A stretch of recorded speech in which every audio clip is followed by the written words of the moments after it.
Yes, good morning, students. Can you hear me? Good morning, ma'am. Sound and everything is clear now? Yes, ma'am. Okay. No echo now? No, ma'am. Okay. Brother.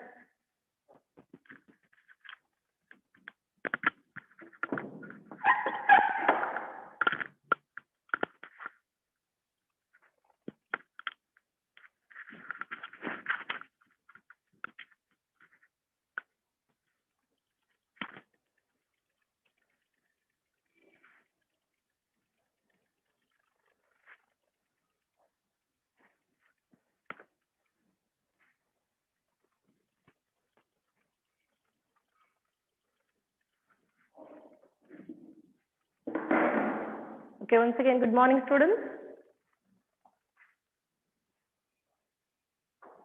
Yes, sir. Are you there? Answer me. Good morning, ma'am. Okay. No reply means I thought you are left again.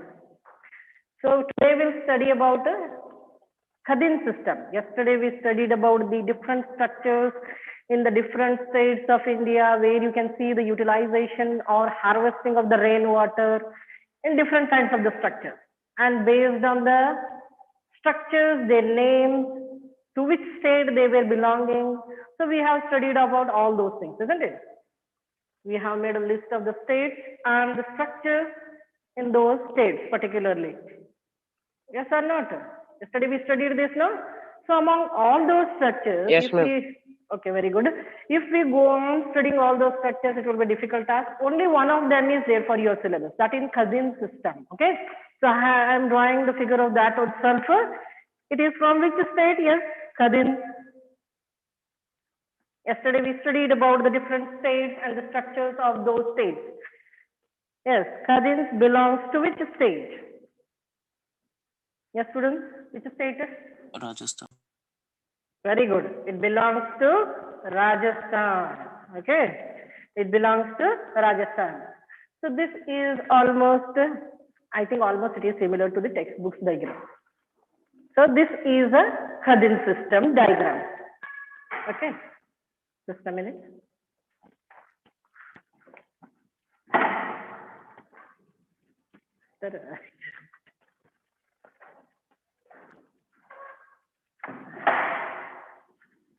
Okay, sorry to disturb you. So this is the diagram of Khadin system. So this is these are the trees. Now where is the possibility of the water getting flowed away? Okay, the water will flow away. It is a little bit up, so I'll make it down. So that you should be able to see that if water is due to the rain, whatever the water will come now, it will flow away. See, is it looking like a slope? Now can you imagine that the water will, whatever the water will fall here will go away? Yes? Is it exactly looking like the diagram that is given in your textbook? So this is a diagram of the Khadin system. So here the water gets collected.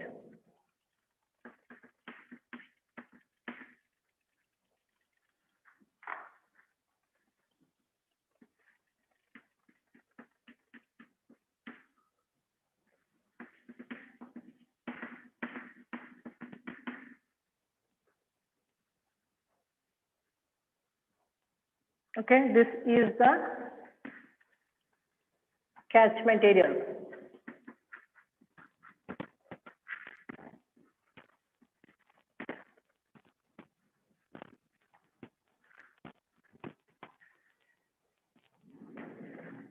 This is Khadin or cropped area.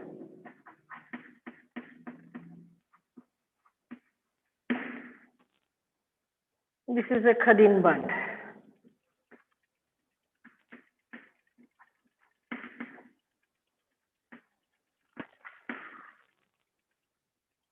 This is the saline area.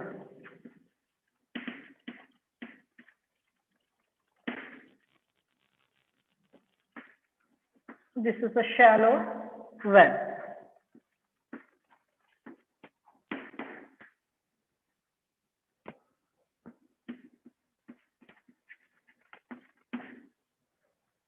Okay. Are the parts labeled properly? See, is it clear? Anything is left? Just check it. Is anything left? No, no?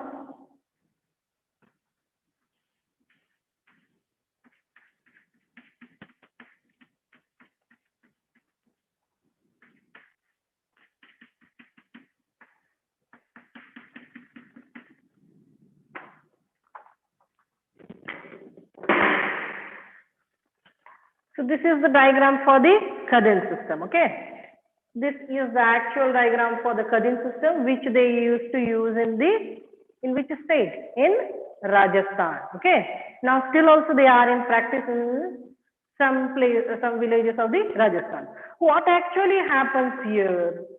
In a big large terrain, means a big large land area, whatever the area is there, what they will do, wherever the possibility of water getting flowed away is there, no, where is the possibility of large amount of water flowing away, at particular those places they will construct these kind of the structures which are called as khadim. So these are called as what are these called, sir? Yes, what are these structures called? Name of this structure? Yes, pronounce it. Khadim. What about the others? Let me call the name starting only. Yes, everybody is connected now. You should be active. Pallavi, what is the structure on the board called? Can you see the board? Pallavi. Again, they will ask you which chapter you are. This is science class. Okay. Chapter 16. This is the diagram of a Khadim system.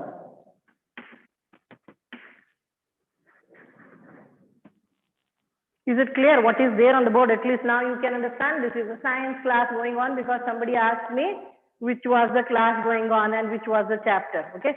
So this is the diagram of the Khadim system. It is one of the water harvesting system that is used in Rajasthan. What they will do in a large area where there is a possibility of water getting flowed away, what they will do, they will construct the structures. They will try to trap the water. They will try to trap the water on the surface in such a way that it goes deep into the soil, and then it will recharge the wells also. The water getting inside the soil, it recharges the well. It provides the moisture to the vegetation, this side also and that side also, total overall.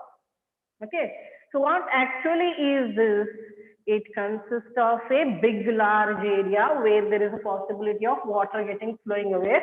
So what they will do? They will construct crescent shaped urban embankments. See, these are the crescent shapes. Crescent shape means, do you know crescent shape? Half moon. Okay, half moon. This is a crescent shaped urban embankment. What they will do? They will construct a crescent shaped urban embankment and straight concrete or rubble check dams. These are the check dams. See, water will come from here due to the monsoon rain. Whatever the water will fall on the earth, here it is a possibility of flowing away of the water. A large amount of the water gets flows away. So losing this water means loss of the water source. That means what they are doing, they are constructing the Khadins here. What does the Khadin consist of? Means a crescent shaped urban embankment will be there. Okay, this is a crescent shaped urban embankment. And a straight concrete or rubble check dam. Concrete, you know, rubble means whatever it is left when construction of the different buildings, whatever the matter is left, no, that only they will use for constructing this straight check dam. This is called as the check dam in Hindi. They are called as Khadin Band. All these are, this is a Hindi word, okay? Khadin Band.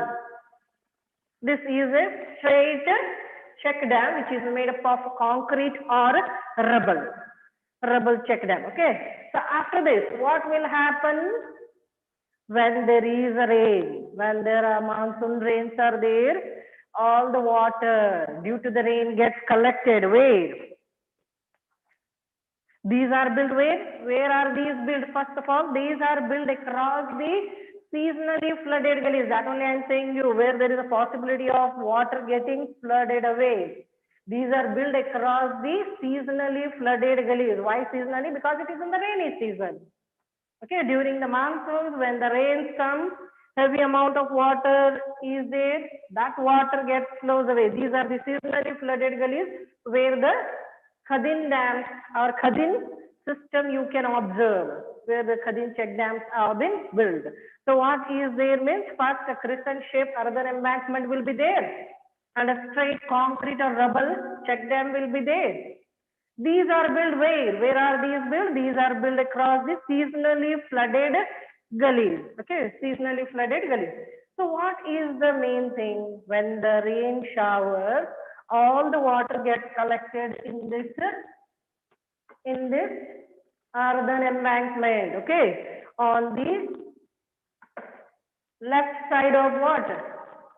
Check dam. This check dam holds the water on the earthen embankment. What is the work of this check dam means? It holds the water here in this area. This is a crescent shaped earthen embankment. No, it is earthen embankment. No concrete is used here. See, so whatever the water due to the monsoon you will get, no, that is held over here in the earthen embankment with the help of the check dam. So whatever the water is hold here, no, that will be utilized for different purposes. It has a vast application. Okay, it has many uses. The main purpose is not to store the water on the surface of the earth. The main purpose is not that. They doesn't want to hold the water on the surface. Then what is the use? It is used for generating the or increasing the groundwater levels. To increase the groundwater level. See, whatever the ground is there, no, in this ground, they want to increase the water level. So by increasing the water level in the ground, what happens? The soil becomes fertile. Okay. So their main purpose is not to hold the water on the surface of the earth, but to increase the groundwater level. And whatever the stored water is there, no, it has many uses. And it doesn't get evaporated. It doesn't get evaporated. Then what happens? It spreads. See, these lines why I have drawn means the water, whatever it has been collected over here, it is spreading inside the ground. It is going into the ground. Okay, it is spreading inside the ground, and what happens? It spreads inside the ground and recharges the wells. It recharges the well. See, it spreads here. Overall, it spreads and it recharges the well. It goes here. The water level in the wells will increase. It recharges the well. And it provides moisture to the total vegetation which is in a wide surrounding area.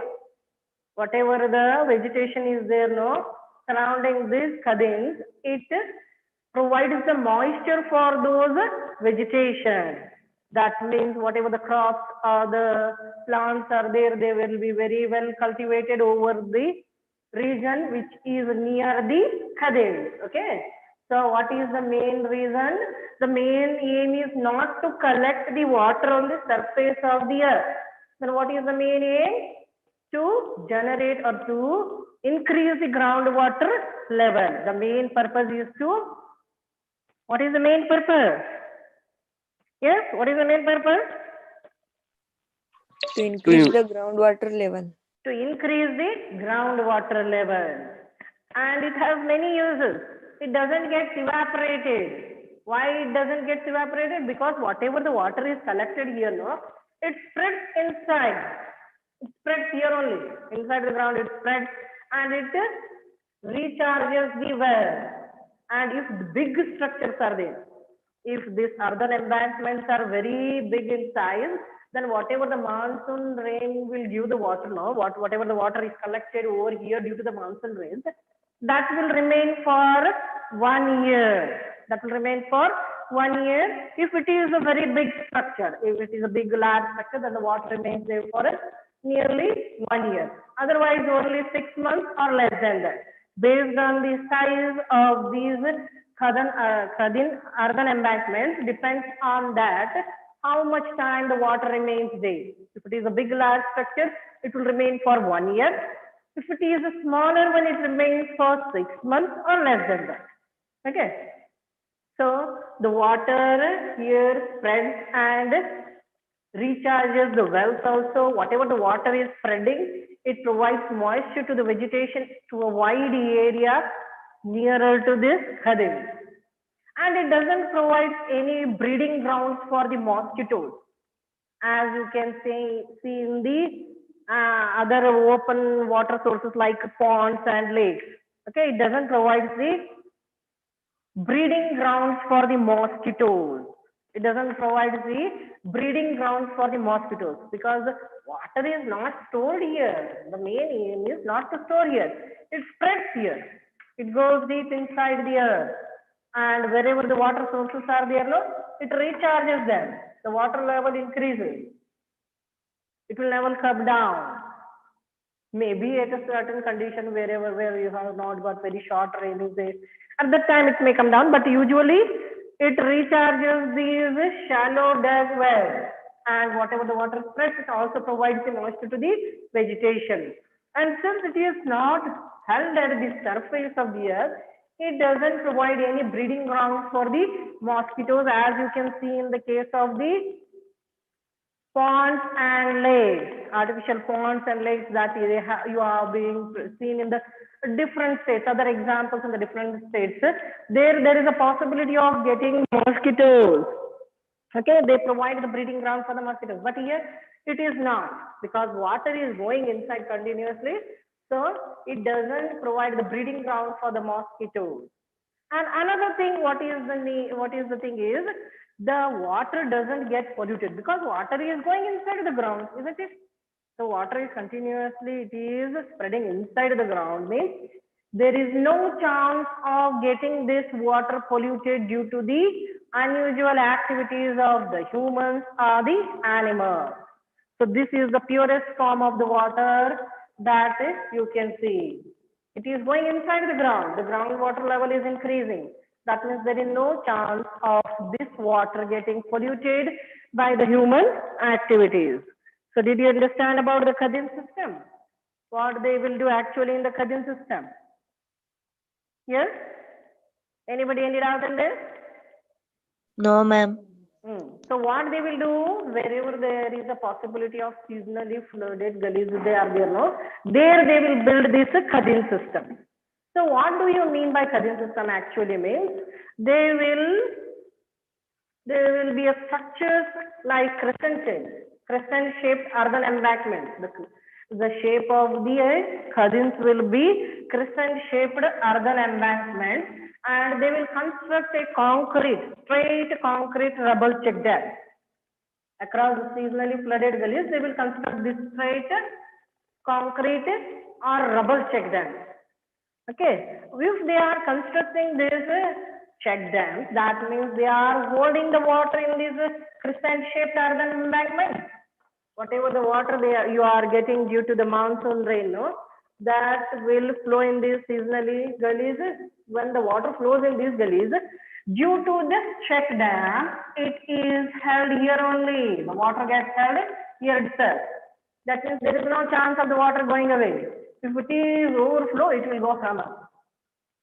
But whatever the remaining water is there, no, it is held on this side. In the crescent shape, it is held because this straight check dam will stop the water over here itself. Then what is the main purpose of holding the water here, or what is the main purpose of storing the water here? Whatever the water stored here is, our main aim is not to store the water on the surface. Then what is the aim of holding the water here means? It increases the groundwater below this surface. Okay, below this surface, whatever the groundwater levels are there, no, it will increase. Okay, and another uses are, first thing, it doesn't get evaporated. It doesn't get evaporated. That means it spreads inside the ground Okay, it spreads inside the ground. It recharges the wells. It recharges the wells. Okay, it recharges the wells. It spreads in the ground. It is spreading in the ground means it is providing moisture. It is providing moisture to what? To the vegetation which is surrounding this Khadir. It is providing the moisture to the vegetation which is surrounded by this Khadir. And it is to a wide area. It will provide moisture to a wide area. And another thing, it doesn't provide any breeding ground for the mosquitoes. As you can see in the open ponds and lakes, in that way, it doesn't provide any breeding grounds for the mosquitoes. And there is no possibility of water getting polluted because it is an underground water. It doesn't get polluted due to the unusual activities of the humans or maybe the animals. Did you understand? So let me start, let me see, check it whether you have understood or not. So what kind of the shape is there for this Kadin? Yes? Students, are you listening me? Yes, ma'am. A first question to you. Where are these Kadin systems built? Okay, where are these built? Rajasthan. In Rajasthan. In Rajasthan, okay. A particular, based on the area, which kind of the area they will choose for building this Kadin system? Yes, where they will, where you can. Flooded gullies. Very good. Seasonally flooded gullies. Across the seasonally flooded gullies, they will build this Kadin system. And what is the shape of the embankment? Yes, what is the shape? Crescent shaped. These are the crescent shaped earthen embankments. Further, these are followed by what is this structure called? Yes, this is a crescent shaped earthen embankment you told. Okay. So this is followed by which kind of structure? What is this called? Check dam. These are the check dams. They are built up of what? Yes, Concrete. They are built up of Concrete. concrete or maybe rubble also. Okay, concrete or maybe rubble also. So what is the main purpose of building this check dam? What is the purpose of building this check To dam? stop the Very good. To stop the hold flow of the water. water. To stop the water in this earthen embankment. Okay. To stop the flow of the water and hold it in the earthen embankment. So what is the main purpose of holding the water here in the embankment? What is the main purpose? to increase the groundwater level. To increase the groundwater level. In this way, you are increasing the groundwater level. Further, what are the other uses? Yes, other uses of this water, which has been held here in the earthen embankment. What are the uses, other uses? It provides moisture for the vegetation. It provides moisture for the vegetation since it is spreading. First, we have to say this, it is spreading. So, very good. It is providing moisture to the vegetation. Next use. Yes, next use. To get rich minerals on the soil. Yes, sound is not clear. Anybody else? I didn't hear you. Pardon? Okay, other use. And the groundwater will not be polluted.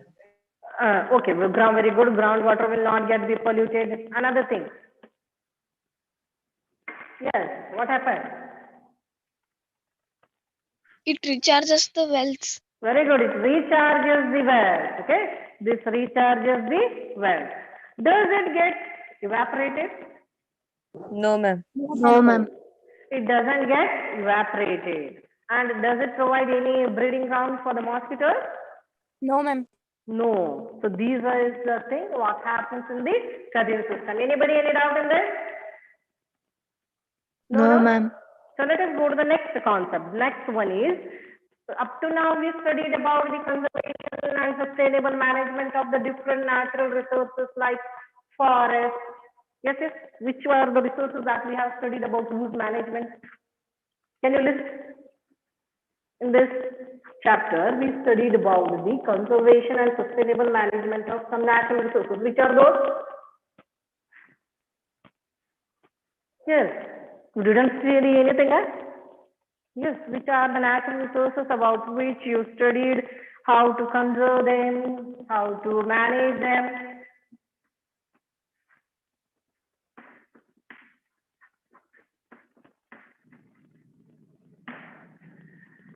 You didn't study about the conservation of forest, wildlife, water.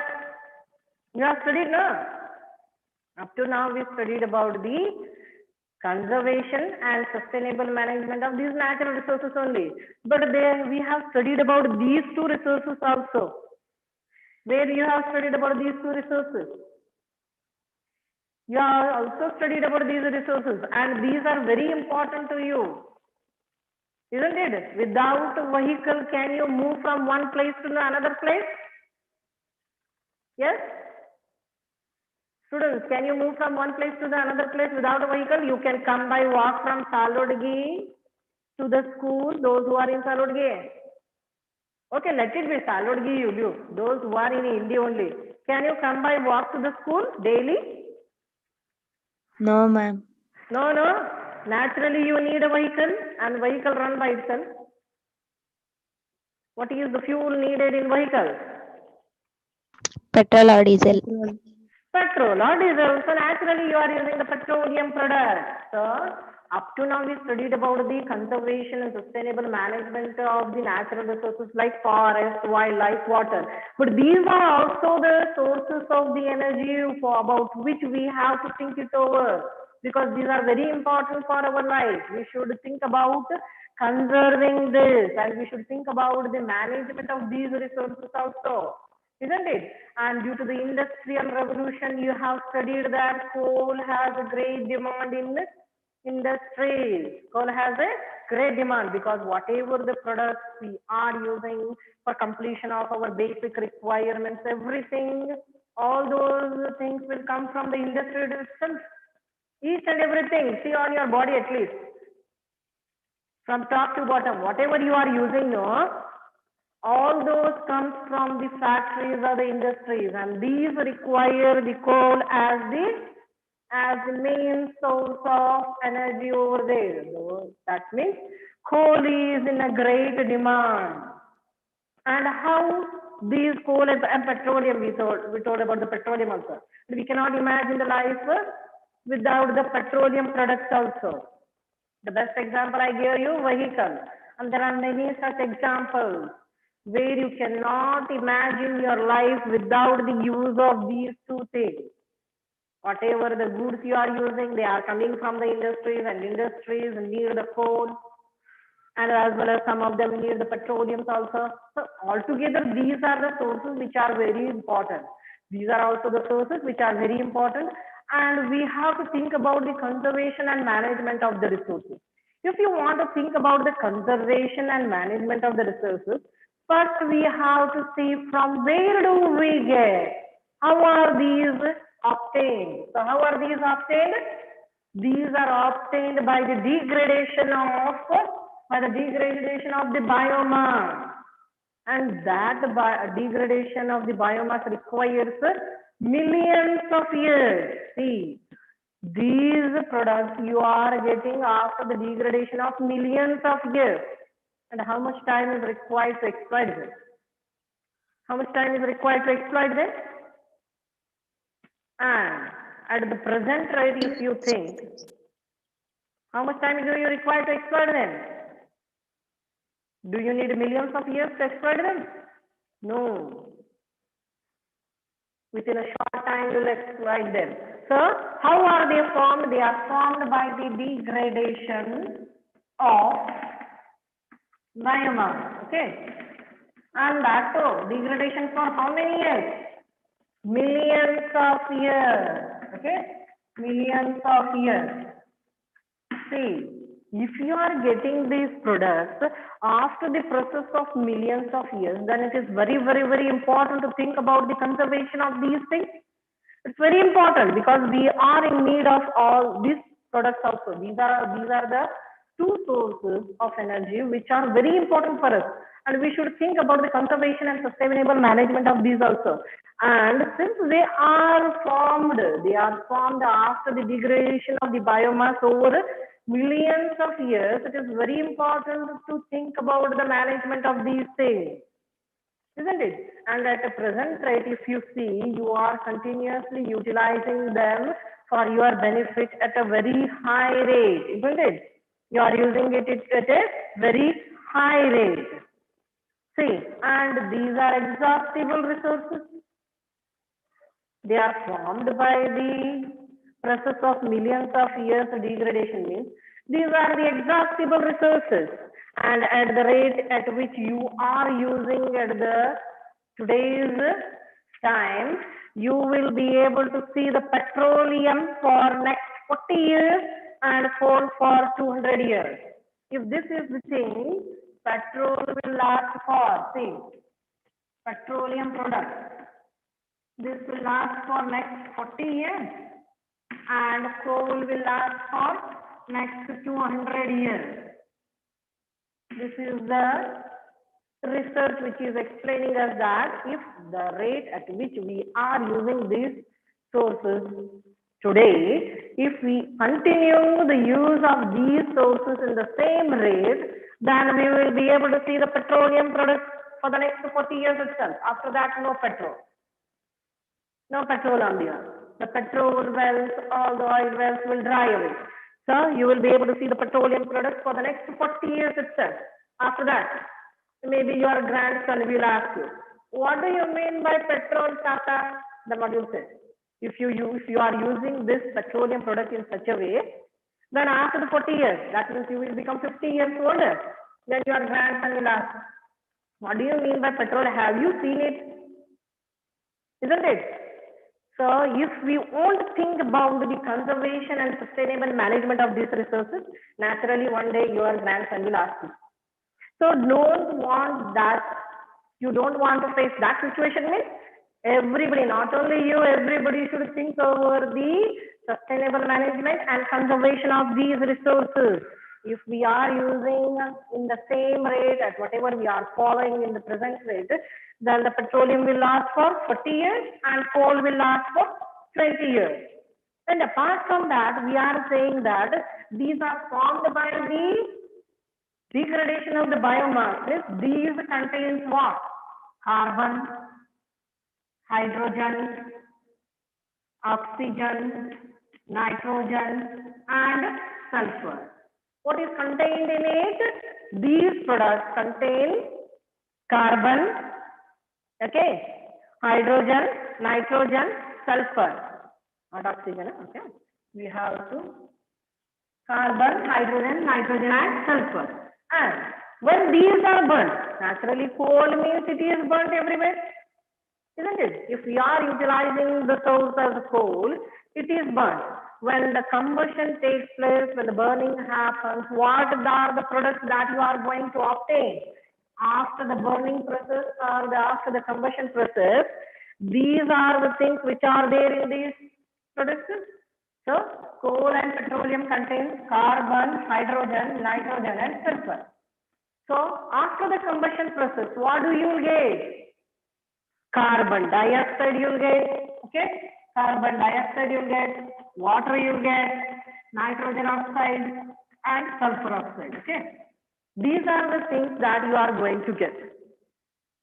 So, first of all, what is there in these products means these contain carbon, hydrogen, nitrogen, and sulfur. When these are burned, you will get carbon dioxide, water, and oxides of nitrogen and sulfur. And when you see that, if it is in a insufficient oxygen, if this oxygen is very less, if you burn these in insufficient oxygen, then what happens? Carbon monoxide is also formed. Along with the carbon dioxide, you will see carbon monoxide also. That is also formed. Okay. But what about the products that are formed here? Water, okay, leave it. About carbon dioxide, it is a greenhouse gas. Carbon dioxide is a greenhouse gas. And carbon monoxide, nitrogen, oxides of nitrogen and sulfur if they are there, they are very poisonous. These are very poisonous. If concentration is more, if the concentration of carbon monoxide and oxides of nitrogen and sulfur is more, they are very poisonous. Okay, they are very poisonous. Since these products contain carbon, hydrogen, nitrogen, and sulfur, when they are burned, the products that we are getting is carbon dioxide, water, the oxide of nitrogen, nitrogen oxide, sulfur oxide, and if the oxygen is less, insufficient oxygen, then we will get carbon monoxide also. And carbon monoxide, nitrogen oxide, and sulfur oxide. These are, if they are in a concentrated condition, then they are very poisonous. And you know that carbon dioxide is a greenhouse gas. Sir, carbon dioxide is a greenhouse gas. That means whatever overall the products that we are obtaining after the use of these things, they are harming the environment. Naturally, they are harming the environment. We are saying that those are poisonous. That will create a greenhouse. That is a greenhouse gas. That means it is naturally polluting or exploiting our environment. The products that we are getting after the combustion of these sources, they are exploiting our environment. And these are the huge reservoirs of the carbon. See, these are the huge reservoirs of the carbon. A large amount of carbon is present in this. And whatever the carbon is present, so if it is totally converted into carbon dioxide, then what happens on the earth?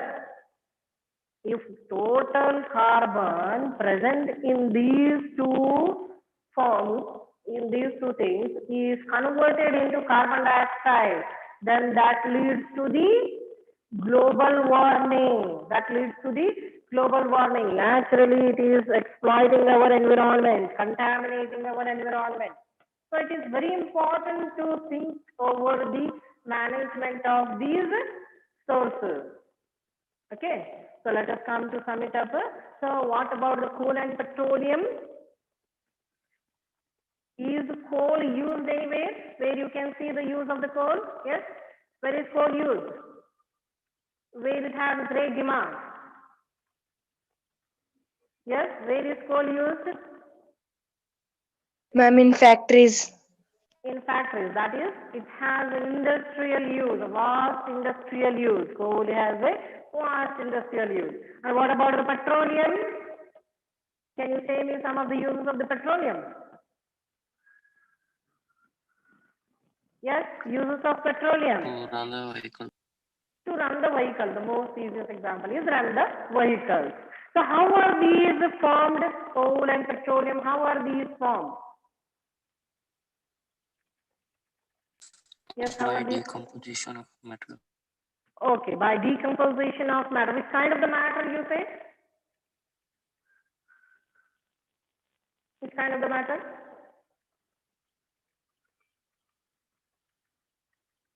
Yes, which kind of the matter? That is environmental, that is plants and the animals. Okay, the matter is by the decomposition of the plants and the animals. How much time do you require for the formation of the coal and petroleum? What is the time required? Million of years. Millions of years. These are the fossil fuels. Okay, these are the fossil fuels which are obtained by the degradation or the decomposition of over millions of years. Okay, these are obtained by the decomposition or degradation of the biomass, that is plants and animals, everything, after the process of the millions of years. So, if you are using these products at the present rate, at a high rate, whichever you have been following, then how many years will the petroleum products will last? The petroleum products will last for next how many years? Yes, it is on the board. So let me call the names again. No, I don't want to create again daily calling the names, asking you. Yes, 40 you are years. grown up children. Yes, very good. It lasts for the next 40 years. You are grown up children. The class should go on very interestingly. Whatever I am saying you should listen it carefully. Interaction should be there. Everybody should answer me. Isn't it? If doubts are there, you should get clarified. So, if we are using them in the same rate, the petroleum products will last for the next 40 years. And what about the coal? How many years will it last? 200 years. Next 200 years. Then what are the things that are contained in, what are the elements present in the coal and petroleum? Yes, what is there in coal and petroleum? Yes, what is there in coal and petroleum? It is there on the board, see. What is there in it? It contains Carbon, hydrogen, nitrogen, sulfur. carbon, hydrogen, and nitrogen and sulfur. And then after the combustion, what happens?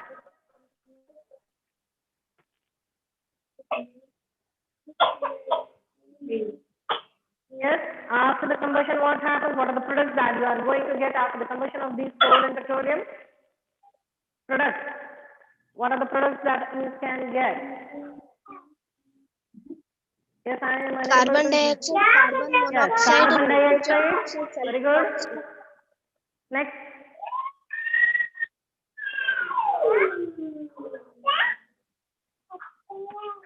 Havalagi it seems. Havalagi, no sound. Havalagi, the mic is on, but there is no answer. Yes. Carbon dioxide is obtained, water is obtained, the oxides of the nitrogen and sulfur, and in the insufficient oxygen, there is a possibility of getting it. Carbon monoxide also. Are they useful things to you?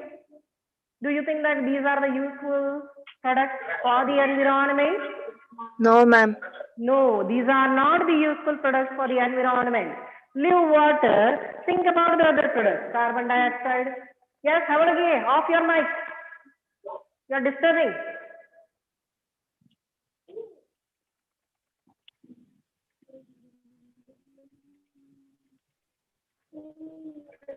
Havalagi left the mic on and went somewhere.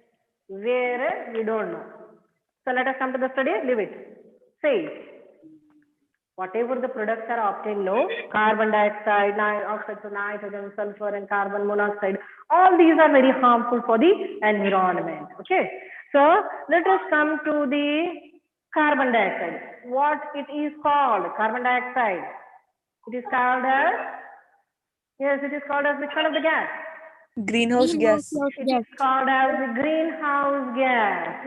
And about the nitrogen oxide, sulfur oxide, and carbon monoxide, if the concentration of these is more, it is very poisonous. Okay? If this is more, it is very poisonous. Yeah, Muttu Havalagi, your mic is on, so you are disturbing us. And strict action will be taken on you now. Now let us come to the study. See, these are poisonous, we told. Which are the poisonous things? Carbon. Yes, carbon. Monoxide. Next. Other students, Sulfur. at least you make a list. It is there on the board. Which are the poisonous things? Carbon monoxide, oxides of nitrogen and sulfur. These are the poisonous things. And we say that these are the reservoirs of the carbon. These are the reservoirs of the carbon. That means whatever the carbon, total carbon is there in these products, if it is totally converted into carbon dioxide, what happens to the environment? If the total carbon in the coal and the petroleum is converted into carbon dioxide, what happens to the environment? Yes, what happens? Global warming occurs, okay, due to the increasing level of the carbon dioxide, it leads to global warming. Okay, this was about the coal and the petroleum. Now you have to think about the management and the conservation of these sources also. So before that, they have given one activity to you. Before thinking about the conservation and the sustainable management of these coal and petroleum, they have given one activity. Let us see what is that activity. That activity says you that Coal is used in thermal power stations, okay? And petroleum products like petrol and diesel are used in the means of transport like motor, vehicles, ships, and aeroplanes. You know all these things, okay?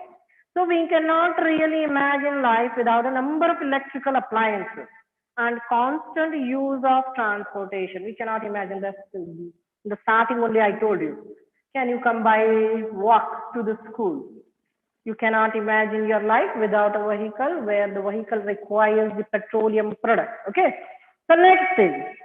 So you can you think it over. Can you think of ways in which our consumption of coal and petroleum products be reduced? See what they are saying. They are explaining where these products are being used. Where you are using the coal, where you are using the petroleum. They are telling about all these things. So can you try to reduce the use of coal and petroleum so that we can reduce the effects of those on the environment?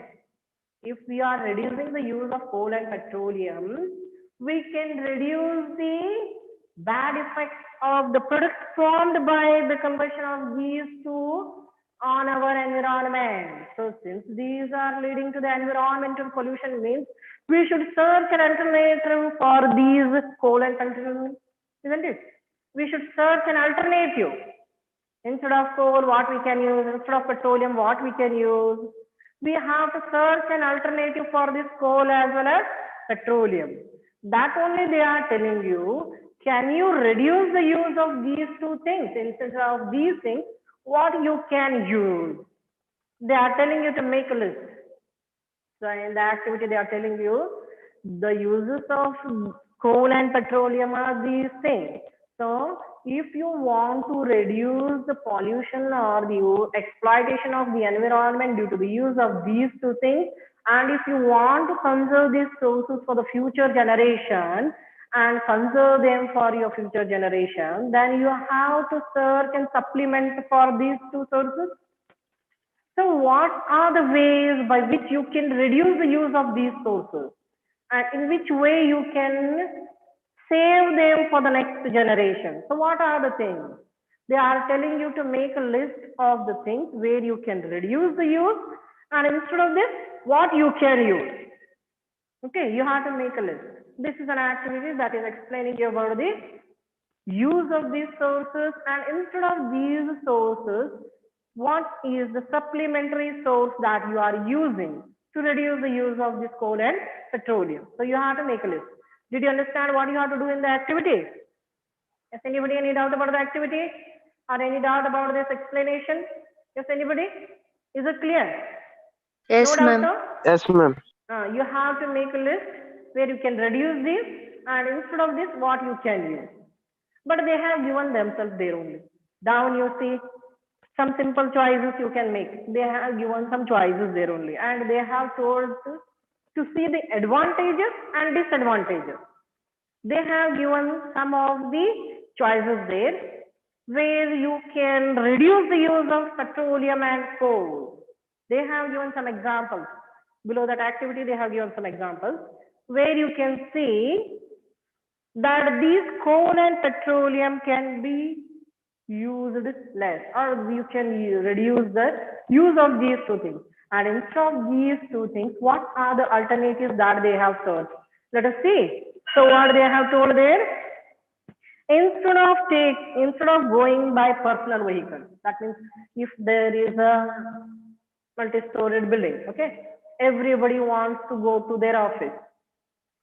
Let us think that usually 4 or 5 members are going to the same place, living in the same building. 12 members are there in a building, and among the 12, 4 members will go to the same place, and everybody is taking their individual car or vehicle, whatever it is. That means instead of 4 vehicles going to the same office, they can go by only 1 vehicle. That means whatever the petrol is used by the remaining 3 will be saved. Otherwise, the government has kept the bus. But by saying this, I don't want to change your lifestyle. But whatever we can try to do, we should do. Okay. So I don't want to change your lifestyle. Don't go and say your parents that ma'am told to don't to use the personal vehicle, go by bus. because at present situation, traveling by the bus is not safe because of corona. Okay, don't take it practically. Whatever the study is there, I am explaining you that only. Instead of using the personal vehicles and wasting a large amount of the petrol by a single person, you can use a bus. You can use a public bus that is available, and many members will travel in that bus. As a result of which, if 60 members are traveling in a bus instead of using their personal vehicles, then 60 members are going, means 59 members petrol is saved. If each and everybody is using a single vehicle, personal vehicle, instead of that they are going in a single bus, means they are saving the petroleum product there. They are saving the petrol or the diesel there. So this is one of the choice that you can make. Instead of going by the vehicle, you can go by walk also. You can see, you can go by walking and cycling also. Don't say your father that ma'am has told to go by cycle then. Okay, this is just for the study purpose. So instead of using the personal vehicle, you can go by walking, by cycling, or by bus. Then what is the second choice? Let us say the second choice is using LED bulbs or fluorescent tubes in your home. You have to see the advantages and disadvantages. These are the choices they have given for you. You can use LED bulbs or fluorescent tubes in your home. Next, using lift or taking by the stairs. Using lift or stairs. Say, if you are in a big city, metropolitan city like Bombay, Bangalore, anywhere, there you might have seen a building having negative as well as positive stairs, positive floors, isn't it? So there it is not possible. Wherever it is possible, there you can choose the stairs instead of the lift. There we can't say that. If you want to go at the 74th floor, go by the stairs. Don't use the lift. We can't say there. So wherever it is possible, you can save the energy. Instead of a lift, you should use the stairs. Wherever it is possible. Not always you have to leave the lift, you should go by the stairs. It is not like that. Wherever it is possible, instead of the lift, you have to use the stairs. Okay. The next choice is wearing an extra sweater. See, you have to wear an extra sweater instead of using a room heater or a segri. In segri, they will use coal, and room heater, you will require the current, electrical current. Instead of using the room heater, you can save the electrical energy or you can save the coal by using an extra sweater. Okay, this is the way where you can save the use of the petroleum and the coal. Okay, these are the some choices that they have been given to you. And while managing, if you want to manage, you have to conserve this for the future generation. Means you are completely thinking about the management, means you are increasing the efficiency of the machines also. If you are thinking about the management of these products, naturally you are thinking the efficiency of the machines also. If you are thinking about the improving the efficiency of the machines, then naturally you will contribute to the saving the environment. The environmental pollution that is caused due to the use of these products will also be reduced. If you have planned very well management of these sources, then efficiency of the machines will be improved. If the efficiency of the machines is improved, naturally there will be a good effect on the environment. Whatever the pollution is caused due to this will be reduced. Okay, the pollution that is caused due to these petroleum and coal products will be reduced. So another activity is there. You must have heard of Euro 1 and Euro 2 norms for emission from vehicles. It is this is due to the emission based on the amount of the emission in the vehicles. They have given these norms. Euro 1, Euro 2. Only two they have mentioned in your textbook. Euro 3, Euro 4, Euro 5, everything is there. So you have to study this in this activity. You have to make a list yourself. Find out how these norms work towards reducing air pollution. They have prepared the norms. Which are those norms? Euro 1 and Euro 2, they are telling you. There are further norms, Euro 3, Euro 4, all these norms are there. You have to study these norms and how are these norms helping to reduce the pollution caused due to the vehicle. You have to study. Have you understood about the activities? What you have to do? Yes, you ma'am. have, you have to study about the norm. Which are those norms? Euro 1 and Euro 2. Only two have been given to you. How these are just nothing but the norms which are related to the emissions that are causing due to the vehicle. And if you are studying the norms Euro 1 and Euro 2, you will understand how these are helping in the reduction of the air pollution. You have to make a list. Okay. Next, an overview of natural resources management. See, we have already studied in the chapter itself. An overview means whatever we have studied up to now about the sustainable management and the conservation of the natural resources. We should first, this should be first, this should first come in the mind of the stakeholders, whoever are there, whoever are very closely related to these sources, they should think of it. And it is by their interest only if they will become aware of the causes or the effects that they are leading to the environmental pollution. If they come to know, they should be aware first. If they come to know about the difficulties or whatever they are there due to their exploitation of the natural resources, they should come to know first. If they will come to know that they are doing such a kind of harm to the environment, then only they will start the measure for the conservation and management of the natural resources. It is the persons who are the stakeholders who should think about the conservation and the sustainable management of the resources. And there are laws and rules and regulations also. They should keep in the mind and they should think about the conservation of the natural resources and totally think about the environment and conserve it for the next generation. So we should follow the rules, regulations, whatever they have been planned. If we follow all those things, we will be able to conserve our environment and it will be best for the next generation also. So this was about the total chapter. So we have finished this chapter. Anybody any doubt? Anybody any doubt first? Let me ask you. No, ma'am. So this completes the chapter. I will send you the notes today. Okay. This was about the sustainable management of the total natural resources, whatever we have studied, water, forest, okay, and about the coal and petroleum also finally. So did you understand it? Do you have any doubts? No, no? No, ma'am. No, ma'am. Okay. This completes the chapter. Tomorrow we'll start a new chapter. Periodic classification of elements. And I'll send you the notes today or tomorrow. Have you checked fair? Now I will check it. Okay. Now I will check here only. You can collect from afternoon only. You can start collecting. Okay. Yes.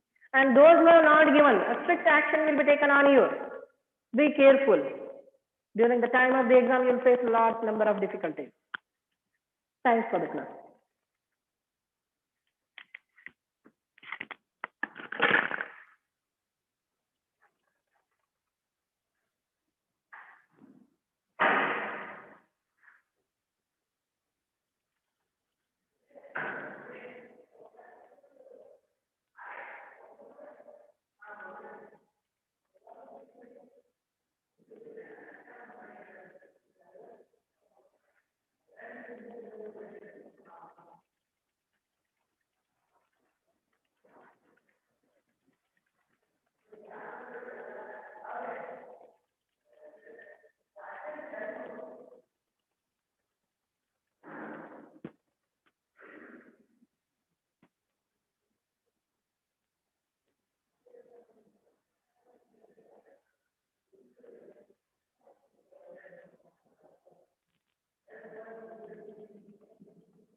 Okay, good afternoon.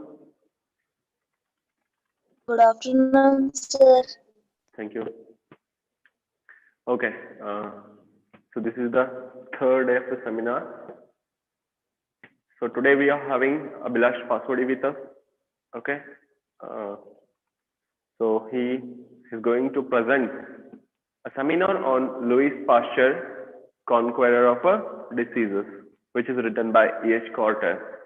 Okay, a world's greatest scientist. Okay, and you will get the life story as well as his achievements in this lesson.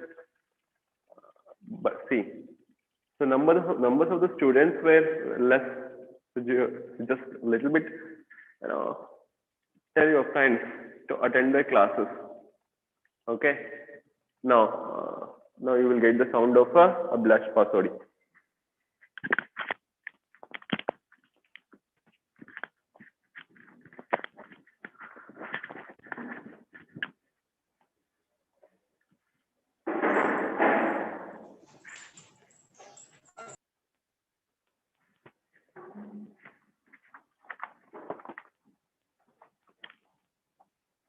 Good afternoon, everybody. Good afternoon. Okay. I am Abhilash of 10th class. Today I am going to present seminar on chapter 4, Louis Pasteur, Conqueror of Disease, which is written by E.S. Carter. His full name is Edward Henry. He is one of the most famous writer of the world. The Louis Pasteur, Conqueror of the Disease, has been extracted from the biography called Pioneers of the Modern World, which was published by A.J. Arnold in 1947.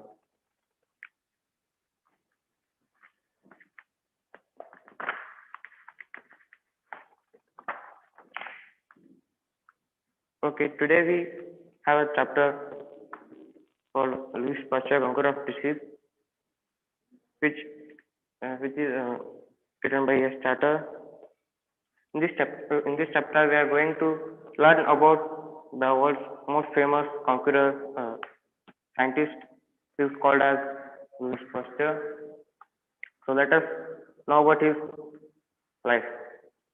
On the field of battle, in one of his campaigns, Napoleon decorated for bravery a certain tanner named Pasteur.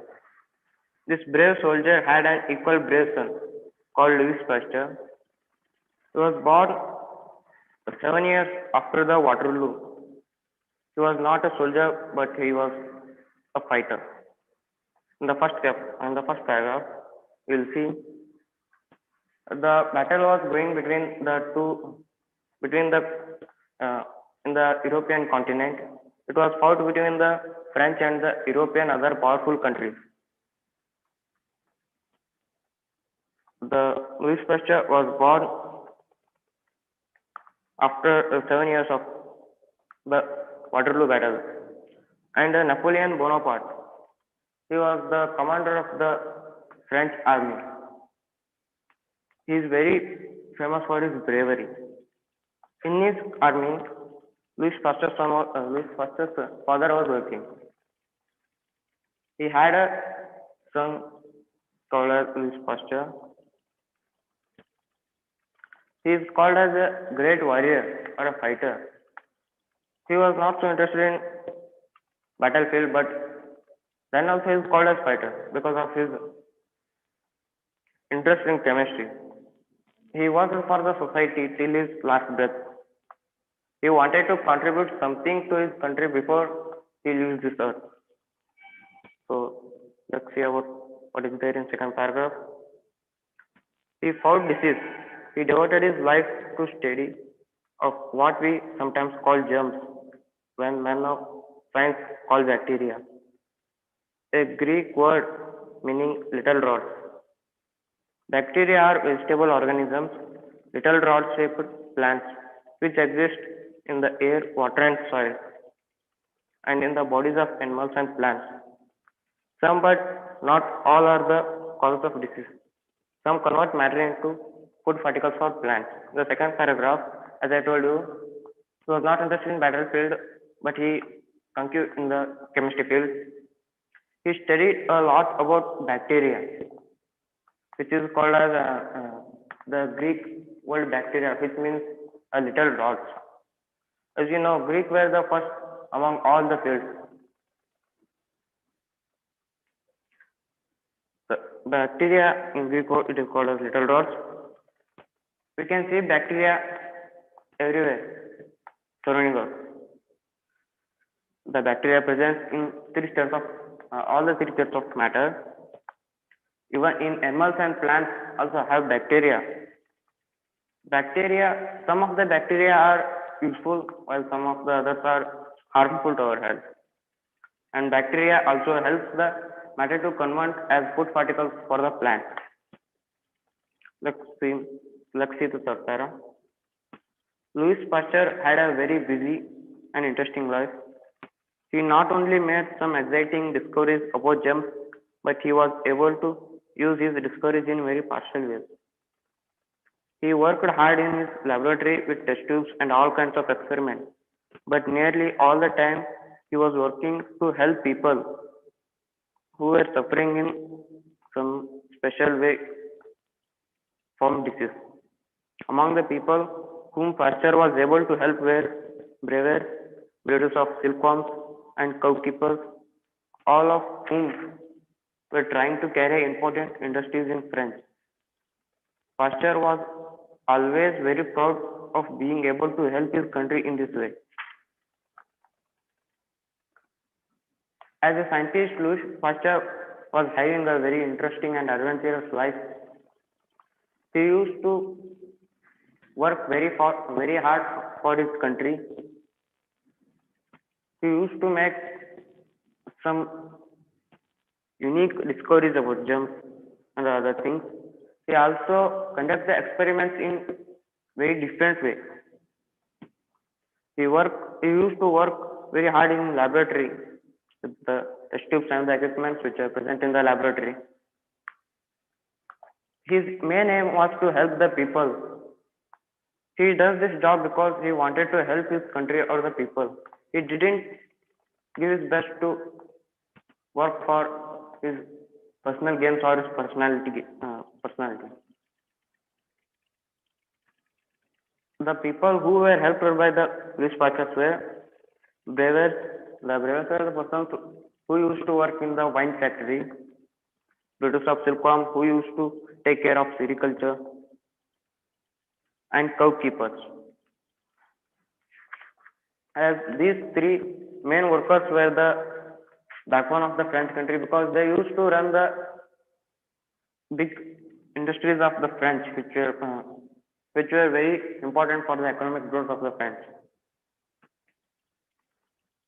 As Pasteur was a lover of his country, he used to give best for his country.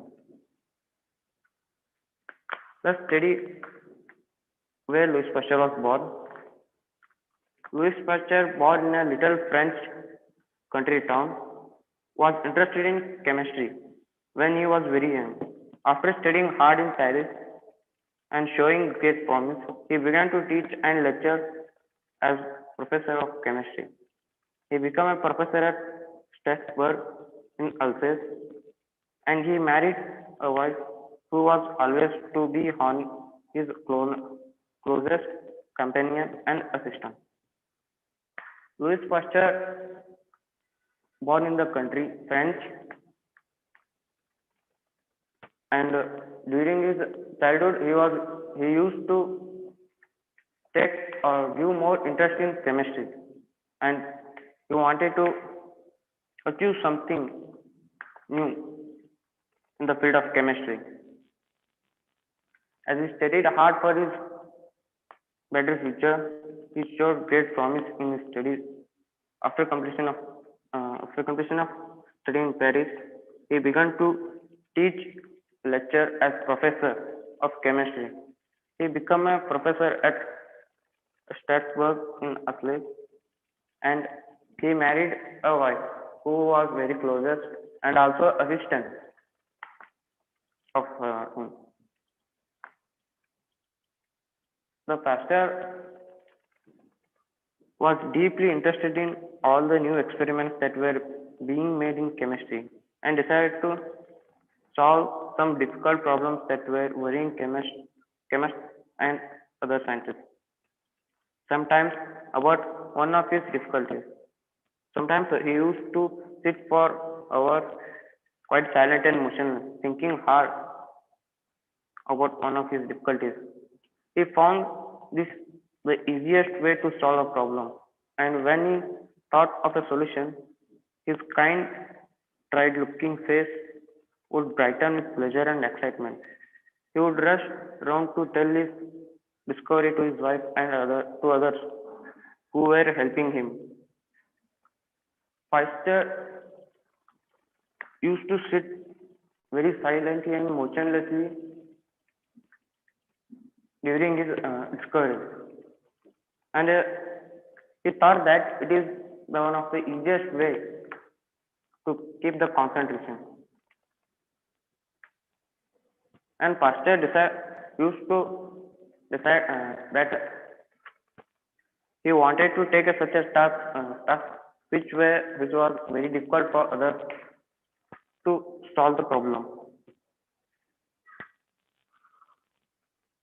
After getting the solution for the problem, his face would brighten up with a pleasure. And as a child, he used to tell about his discovery to his wife and the other who were helping him in his experiment. In 1854, Pasteur was appointed head of the College of Science at Lille, a busy manufacturing town in northeast of France.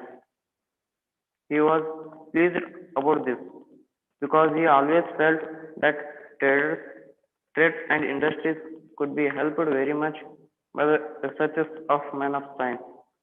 His chance to be useful soon came. In 1854, Pasteur was appointed head of the College of Science at Lille.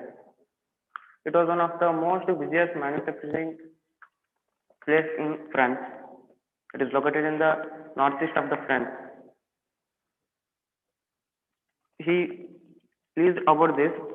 He felt that he was able to solve the difficulties faced by the manufacturers in the place where he was working, and he made a best use of his chance. Pasteur, as a young chemist, had always been interested in the problems of why and how living things decay, why milk turns sour, why meat goes bad, why wine ferments. He started to give some lectures in Lille on fermentation.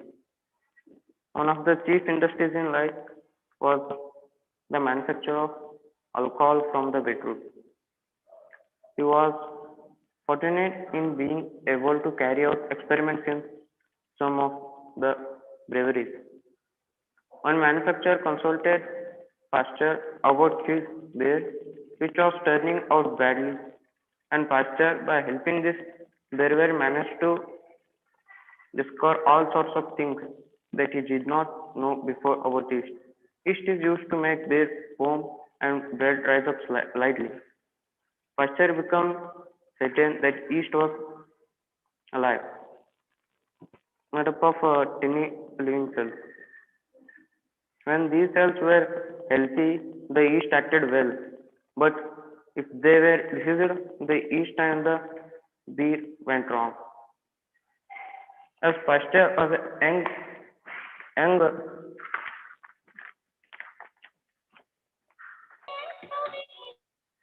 Pasteur was a young chemist, had always been interested in problems. As you know, scientists are those persons who used to think in different ways from the others. Similarly, Louis Pasteur was also thinking about why and how the living things decay, why the milk turns sour, why meat goes bad, and why wine ferments. And he also started to give the lecture on the topic of fermentation by the place where he was living. One of the chief industries in the life was the manufacturing of alcohol from beetroot. The manufacturer of the alcohol from beetroot was facing by some problem, and he expressed it with a pasture. The beer would be good when the yeast was alive. Yeast is a living thing, and it was discovered by Louis Pasteur. He was very confident about it that the yeast is also a living being. It was made of when these cells have very healthy cells, they acted well, and when they were affected by the germs, it would go wrong. After a few years, Pasteur was made director of scientific studies at famous college in Paris. After discovering yeast as a living being, Pasteur was appointed as director of scientific studies at famous college in Paris. Was still thinking about decay and yeast and germs, and one of the problems that he was trying to answer was this: do germs form from other germs, or do they just come of themselves? People like Pasteur believed that germs were carried in the air and might infect other things that come in contact with them. Others believed in what they called spontaneous generation, that they believed that germs had no parents but just occurred by themselves. Pasteur was still thinking about why and how the decaying of the matter takes place. He tried to answer for it, and he thought that the germs were carried in the atmosphere, and when they come in contact with the other living beings, it would go wrong. But some other people were thinking in different way. They used to call it as a spontaneous generation, that the fluid germs had no parents but just occurred by themselves. Pasteur proved that he was right by conducting a very simple and clever experiment. He put some soup into some bottles and then he boiled it in order to destroy germs that might already be in the soup. After that, he heated and pulled out the neck of each bottle until it formed a long, narrow neck with a big bend in the middle. The soup remained therefore for a long time, and it never went bad as it would have done if it had been standing in a bowl in the kitchen. That said, Pasteur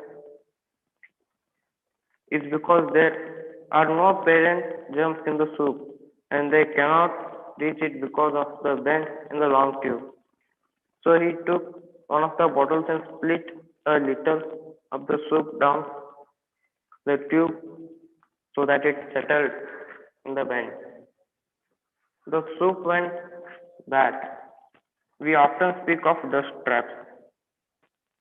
Well, this bend in the tube was just dust trap because of the dust, which, as we now know, may carry germs with it, could get as far as the bend but no further, and it settled there and infected the soup. Pasteur proved that he was right by conducting a very simple and clever experiment. He put soup in some bottles and boiled it to destroy the germs which were already present in the soup. After heating the soup,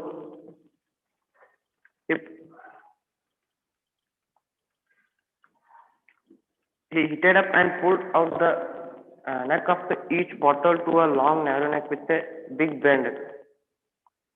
And Soup was kept there for a long time and it didn't go bad. The soup remained as it was,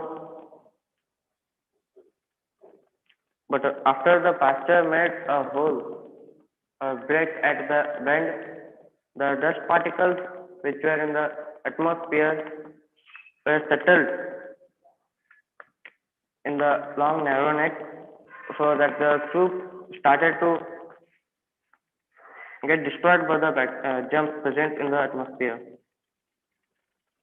By this, the researcher was able to prove that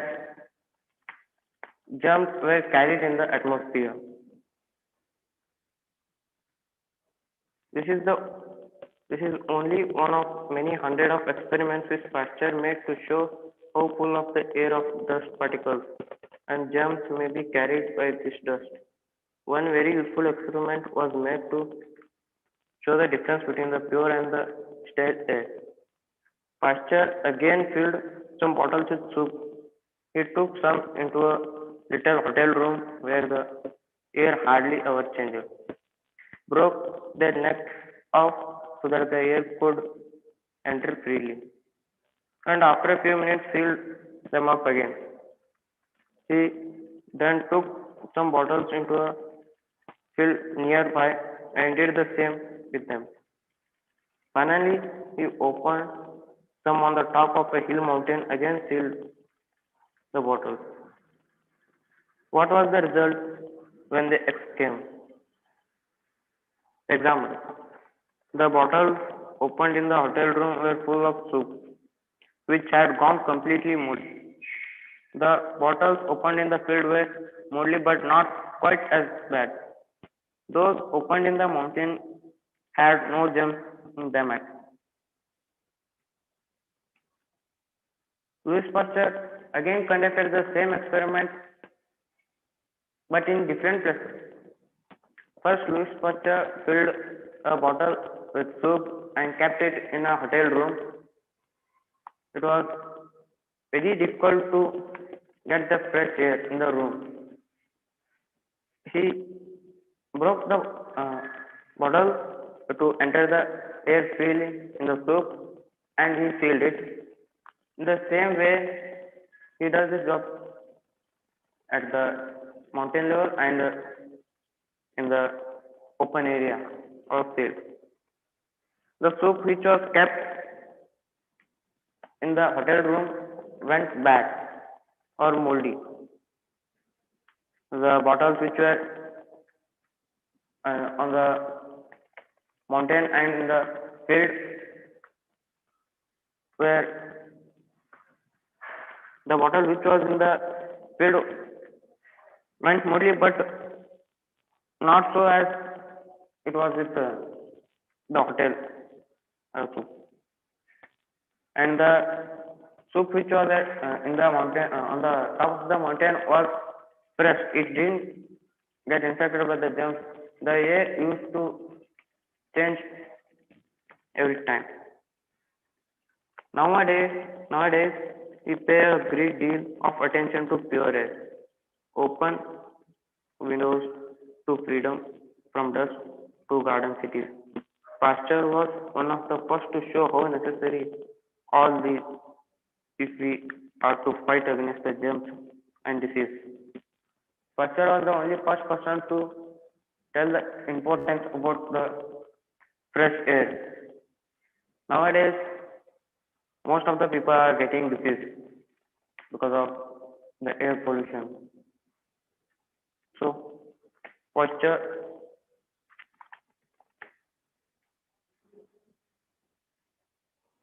told that fresh air is very essential to maintain the good health.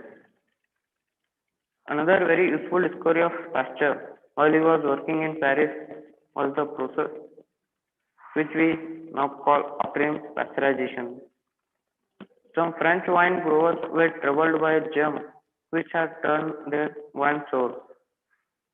Pasteur showed that by heating the wine or milk or whatever it might be to a temperature of 50 or 60 degrees centigrade, The germs were made harmless. Pasteurized milk is milk which has been treated in this way and then sealed to prevent more germs from entering.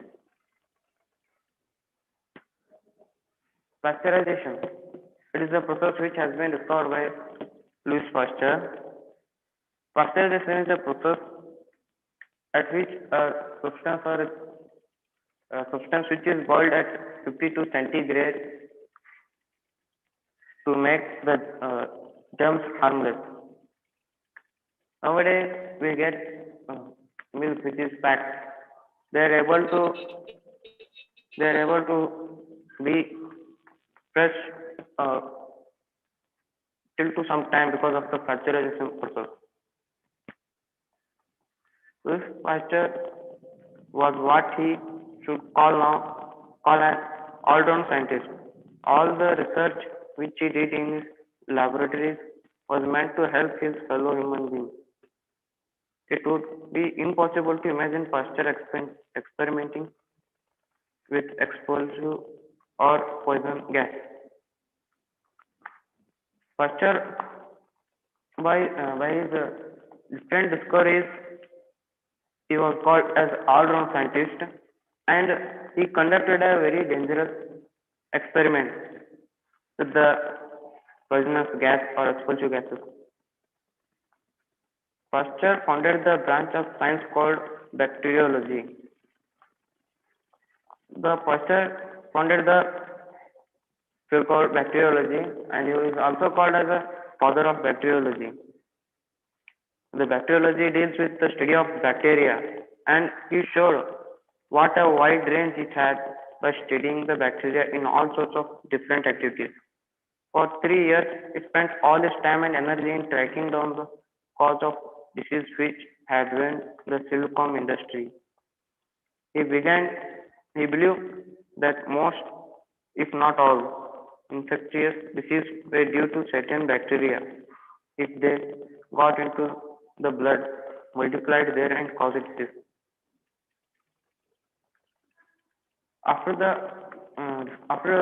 founding the bacteriology, he showed how wide the study of bacteria is, and he studied very deep for 3 years, and he spent his all time and energy to track down the cause of disease which was suffered by the silkworm industry.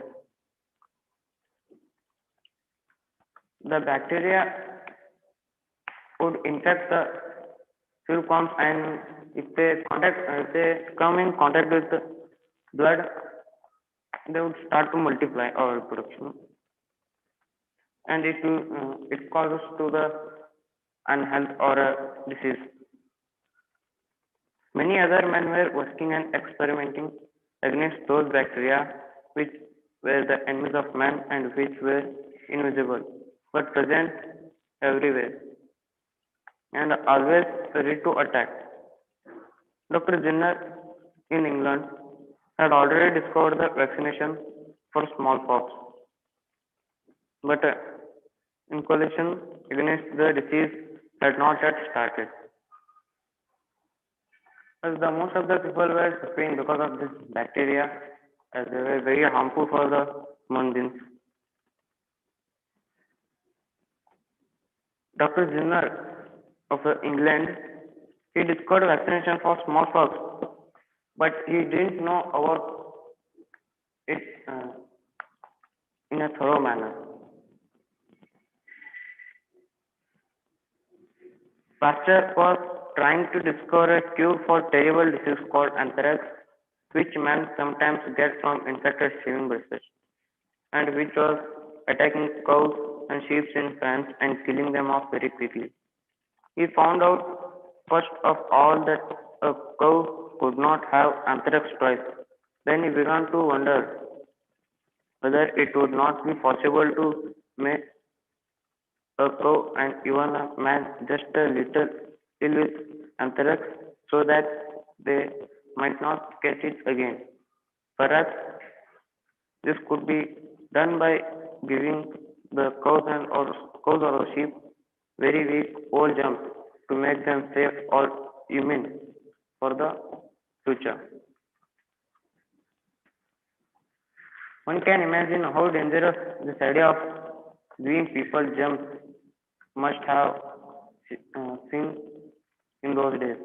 Many scientists were angry about it, but they agreed to follow procedure to prove it by a public experiment. In the France, there was a disease called anthrax. It was killing the man and the animals very soon if they were attacked by the anthrax.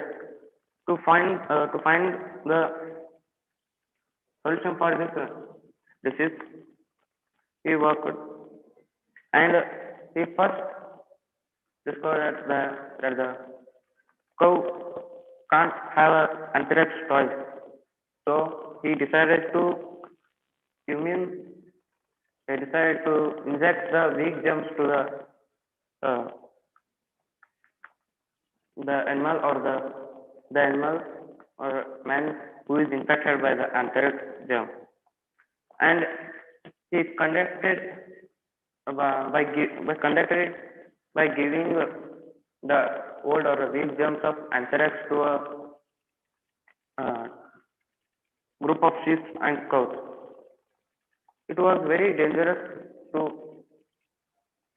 It is very dangerous to to do the experiment by using the animals or the animals. It was very and the scientists who were sent in the France were angry on Louis Pasteur. But then also the scientists allowed him to continue his experiment. So Pasteur collected some sheep, goats and cows and divided them into two lots. To one lot he gave injection of this weak anthrax germs. The other lot was left alone. Then a certain day of all animals were injected with the most deadly anthrax germ that could not be produced. On third day of experiment, a crowd of people gathered from the church to see what happened to the animals. Pasteur, even though he was so sure of himself, must have felt nervous. All the 24 animals that had first been protected by the weak germs were perfectly well. The deadly injection had done them no harm at all. Of the other 24 animals, 22 were dead and the other 2 were dying. When the news spread, the Pasteur had discovered a cure for anthrax. Hundreds of people wrote to him for supplies of vaccine or a weak germs, and he had to turn his laboratory into a kind of small germ factory.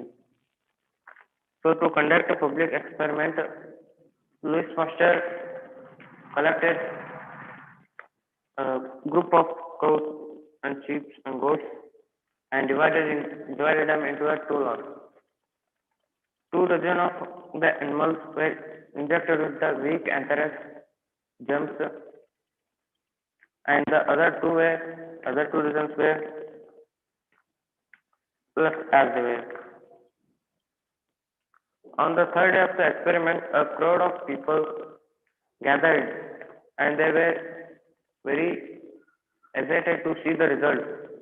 But Louis Pasteur was sure about himself that it would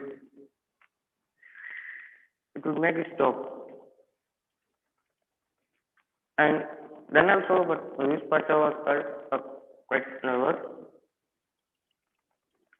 as the animals which were injected the weak anthrax were perfectly fine, while the germs, the animals which were left as they were, among them 22 were dead and 2 animals were dying.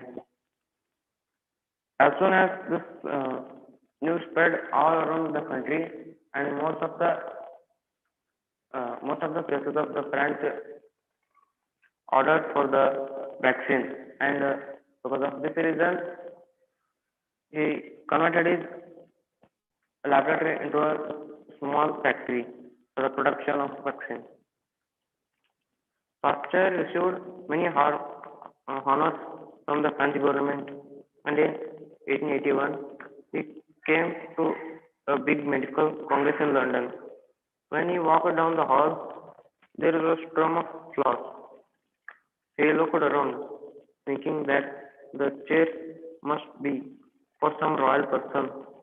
For Foster could hardly believe that the applause was meant for him.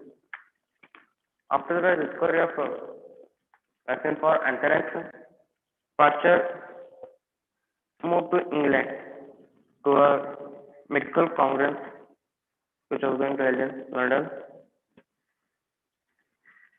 When he walked through the hall, the people of the London started to give a big applause for the Louis Pasteur. He thought that the applause is for from a royal person, but when he recognized that it was for him, it was very hard. It was very hard for him to believe that the applause was for him. One of his last experiments was in connection with the terrible disease which attacks a person who is bitten by a dog with rabies, a mad dog, as we call it. Pasteur had grown very sure about the power of inculcation, and he decided to try out the same idea in cases of rabies. At that time, nearly everyone died who was bitten by a diseased dog. In 1885, Pasteur made his experiment on a young Alsatian boy who came to him in Paris covered with bites from a mad dog. The boy's mother told Pasteur, "If you can cure animals, you can cure my son." So Pasteur inoculated him with some weak rabies germs, and the boy recovered. As Pasteur was well known about his vaccine of anthrax inoculation, in the London, the people who were bitten by the mad dog or diseased dog were died within a short period. In the London, he met a boy who was bitten by a dog. Her mother convinced Pasteur to make him well. She told, "If you can cure animals, you can cure my son also." So Pasteur inoculated him with some weak germs of rabies, and the boy was recovered well. Although Dr. Zinner had already discovered how to vaccinate against smallpox, he didn't really understand about bacteria. Pasteur, after giving his life to this study, was able to prove the value of inoculation and to find out ways of varying it for different diseases. Dr. Zinner found that vaccine for the disease called smallpox, but he didn't know really well about what bacteria are. During the First World War, the troops during the First World War, which was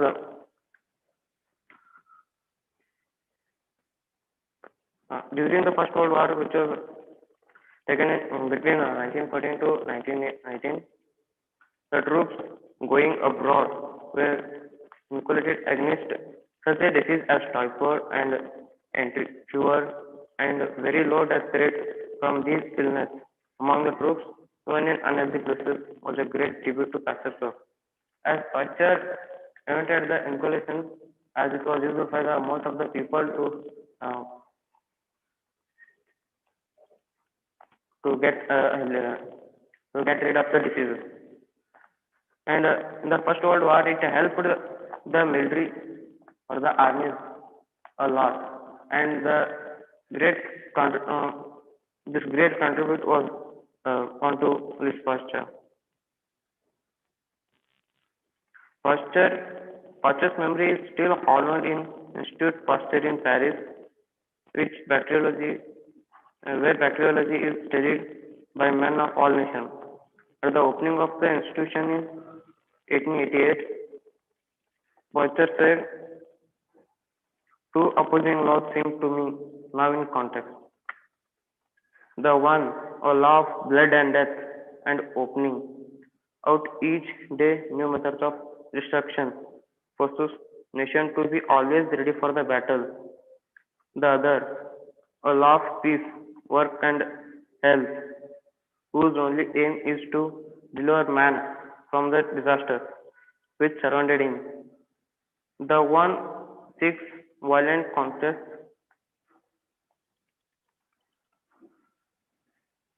the other the life of mankind. Which of these two laws will prevail, God only knows. But of this we may be sure that science is obeying the law of humanity, will always labor to enlarge the continuity of life. Pasteur is very honored in the Institute of Pasteur, which is located in Paris, where the people from the people come from around the world to learn about bacteriology at the place of Pasteur in Paris, Institute of Paris, Institute of Pasteur in Paris. First, during the opening of this institution, Pasteur said two laws, that two opposing laws, that were the one law was about the blood and the death, and the second law was about peace. The law of blood and death says the new method of destruction and the new methods of rebels would arrive. We should be ready to fight against them. And the second, the law of peace, work and health, whose only aim was to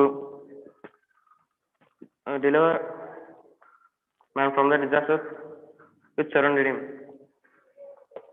The one who seeks violent conflicts, the other mankind was to lie. Between these two laws, which is correct, it is only known by the it was only known by the God. But the pastor says the science is about to accept the humanity. It will be always the science. Someone who knew Pasteur in his old days described him thus, with deep lines on his face. As Pasteur has become old, the wrinkles were occurred on his cheeks and the forehead. The writer described the wrinkles present on the forehead was the sign of intelligence. On the Pasteur's 70th birthday was celebrated, was like a national festival. Like Lord Lister, he was honored in his old age by a scientist of all nations. At the crowd in the meeting of Great Hall University of Paris, the old man was come to speak, and his speech was reached to distinguished audience by his son. As Pasteur was paralyzed, so he was not able to talk, but he wrote a speech, and it was exclaimed by his son. He advised the youngsters of his country that the future, he said, he will belong to those who shall have done the most for suffering humanity. And to the young students, he addressed a special word. First, ask yourself. Louis Pasteur advised that we should ask ourselves, what I have done for my education, and what what I am going to do for my country. So that someday that supreme happiness may come to you. The consciousness of the having contributed in some measure to progress the welfare of the humanity. Pasteur himself, Satan, knew that the happiness. At last, he died in 1895, when he was at the age of 75. And no name in science is more honored or will be longer remain. And nowadays, the technology and science is developing very rapid space. Thanks.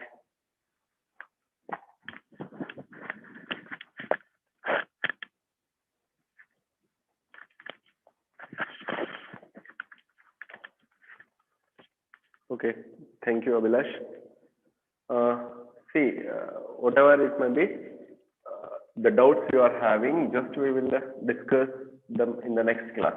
So tomorrow we will discuss the question answers or anything about the Louis Pasteur conqueror disease. We will discuss it later. Okay, but he tried it, hard, and he presented it well, because it's not an easy lesson.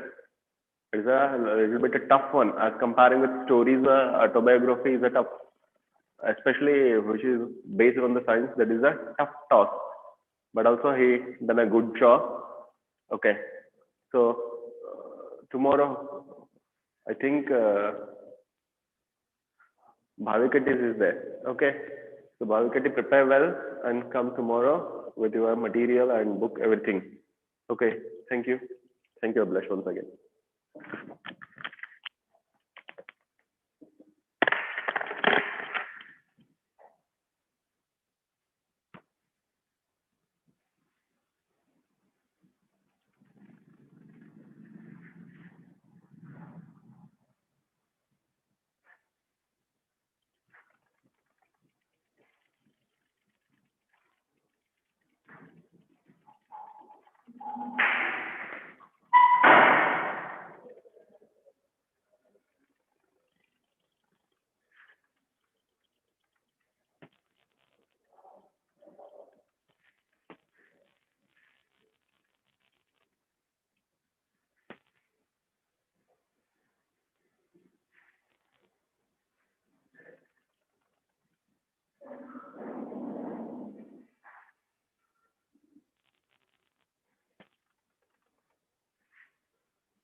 Hello, good afternoon, students.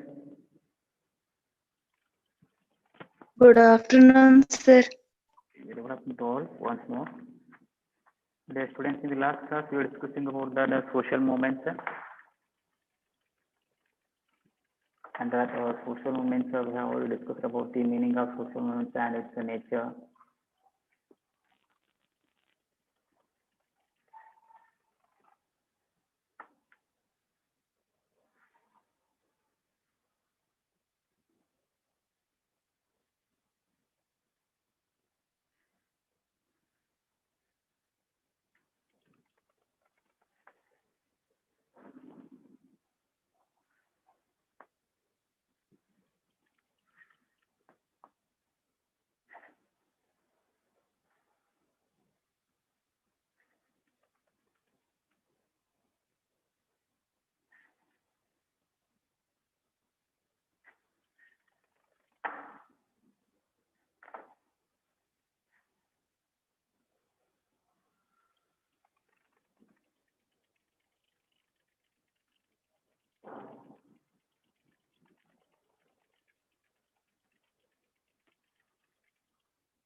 Under that social movement, we discussed about the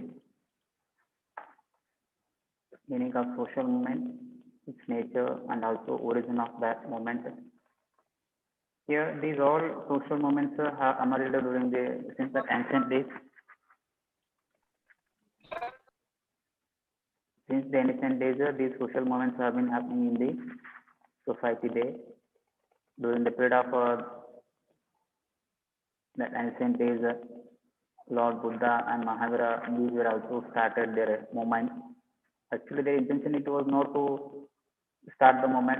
They started to teach their good ideas, good thoughts through their teachings, and people, those who were exploited by the that other people or from the upper class, they turned their mind towards that their teachings and brought their permanent changes in the society there. And during the 12th century, even the Basaveshwar also fought against that caste system and superstitious activities and created awareness among the people. Even the Ambedkar also he fought against that untouchability and had brought their permanent changes in the society there. Even nowadays here untouchability is a crime here. If anyone else is practicing untouchability, he will be punished by the government.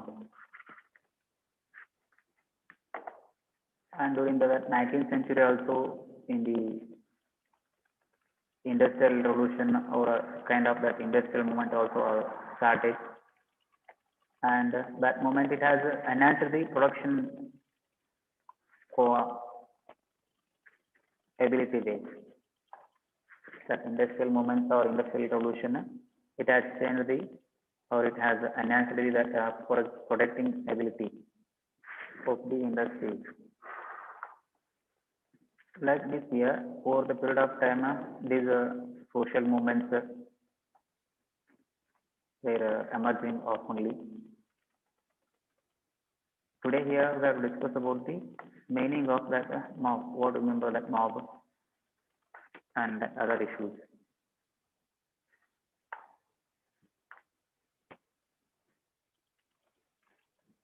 Mob, it is a collection of people.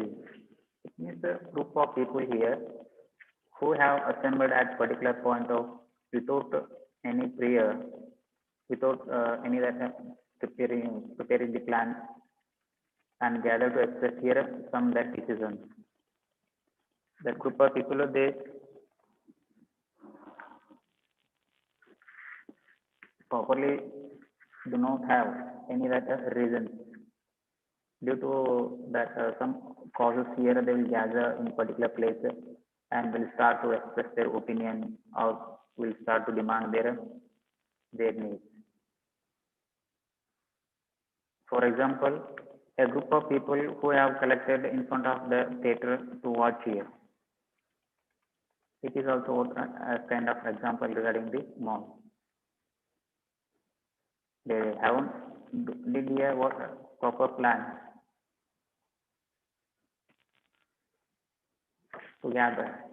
Main reason it is here to watch the film, but due to reason of some problems here, that owner of a theater will not start the what picture, and that crowd will gather in front of the theater there. And whenever it doesn't get its requirements, it will convert into mob violence there. If any theater that owner he had tried to what close the theater, or he didn't show the show there, sometime here that people they may start or they revolt against that owner decision also there, and it would cause us to the that mob violence in the future. A group of people who have gathered around to know more about about an accident are example of mobs here. Here, they doesn't have any that their proper plan. Therefore, to watch what happened there, they'll gather here in a number of manner here.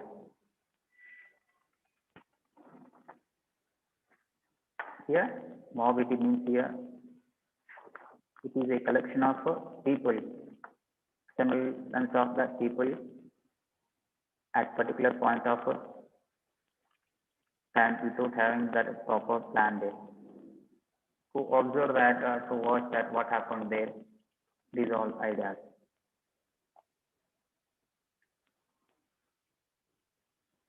And many times unrestrained the behavior of people, it means not controlled.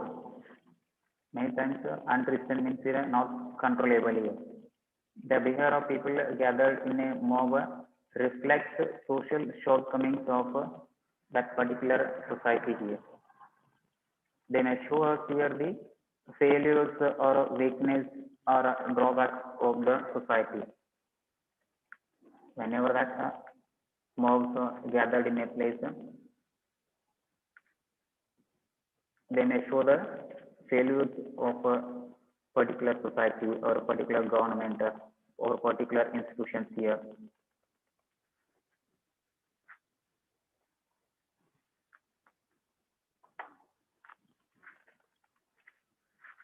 Often people express their dissatisfaction with many social institutions. An example, before that 2 years or 3 years, all youth, almost all, they were stood in queue there to purchase the SIM of that Geo, because it was offering, it was benefiting them. But at present here, number of that youth and other that farmers, they were opposing that Geo there. There would be some causes. They started to port Geo to that under that telecom sectors here, because they are not satisfied with that company. There will be some causes too. Whatever that decisions will be taken by the government, they are beneficial only the telecom sector or the corporate sectors. They are not satisfied. They are not satisfying the farmers. Thinking like that here, some farmers and some other that youth organizations, they have been showing their dissatisfaction against or opposing that institutions here, and they were conducting only that some that positions also. It means here that pratibhatana. Like this here, that mobs sometimes they may reflect the failures or weakness or drawbacks of the any institutions also, or any that government also there, or any other particular community, society also. People also express their dissatisfaction with the many government policies, attitudes also there. Here in this picture you can see, this is the an image of that Anna Hazare who conducted possessions or a strike to implement that Lokpal policy there. Nearly that 4 to 5 years back, I think, more than that. We conducted their professional strike to implement effectively that Lokpal that policy.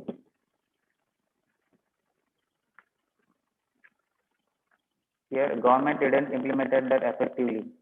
People they were demanding the Lokpal to control that bribe activities under the control. It means corruption activities.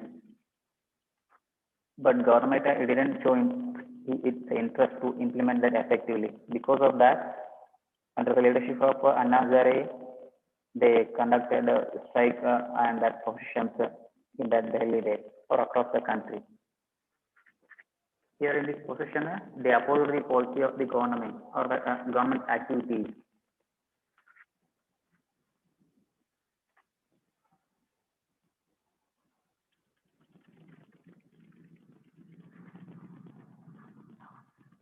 This is all about the mob here.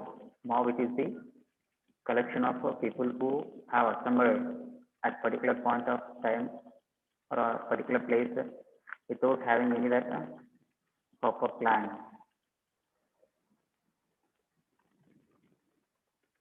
Here, that mobs they may oppose the policies of any institution also, any that government policy also, activities also there, or specific programs also.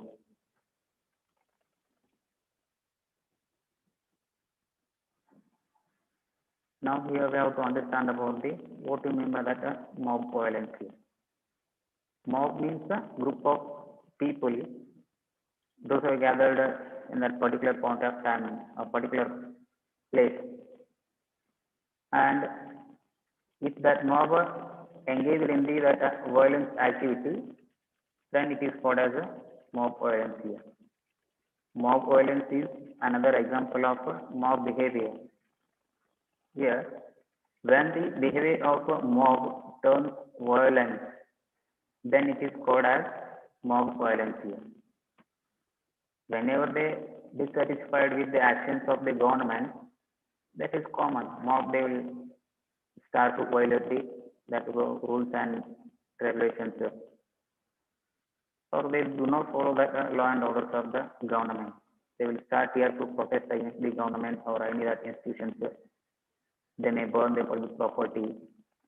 That is happening across the country. You can see that through television also, through the newspaper also there.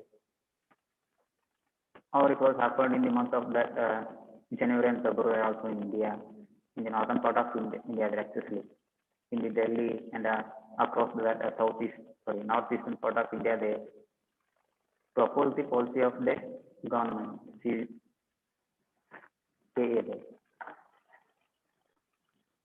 Citizenship Amendment Act and others.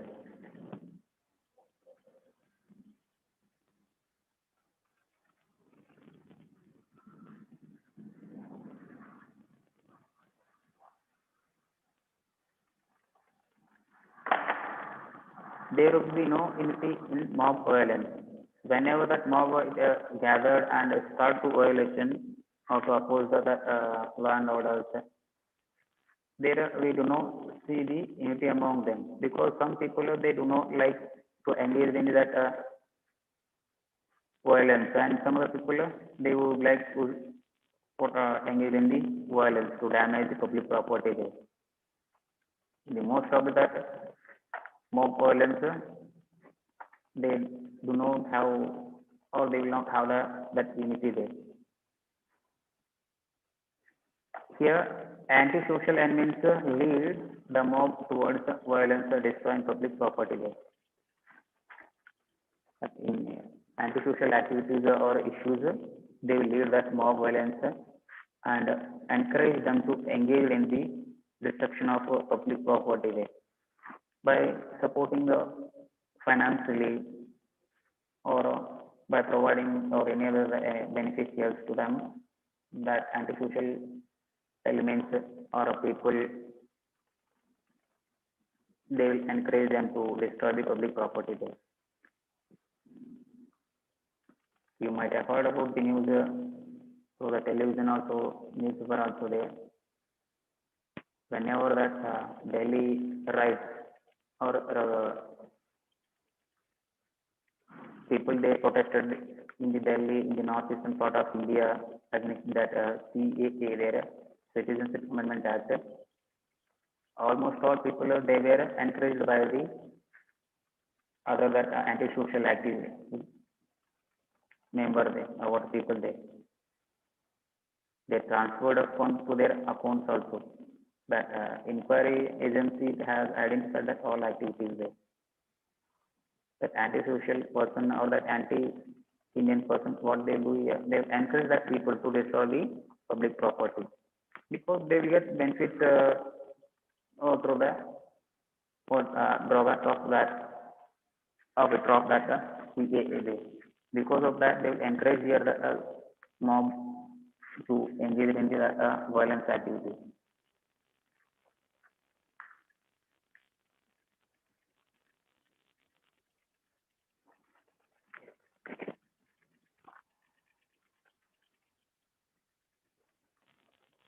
The nature of mob violence here, they create a confusion in the beginning because here they doesn't have they do not have proper proper plans. Therefore, in the beginning they will get confusion and later on also they will convert it into what violence activity. They will engage in that violence activity. Whenever they will get encouragement from that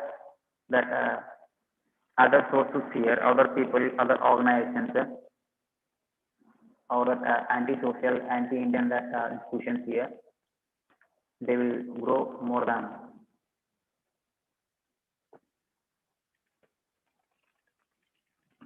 Many a time mob violence result in major deaths also. That is common here. Whenever the mob will engage in the violent activities due to some reasons here, that death will also happen in that incident.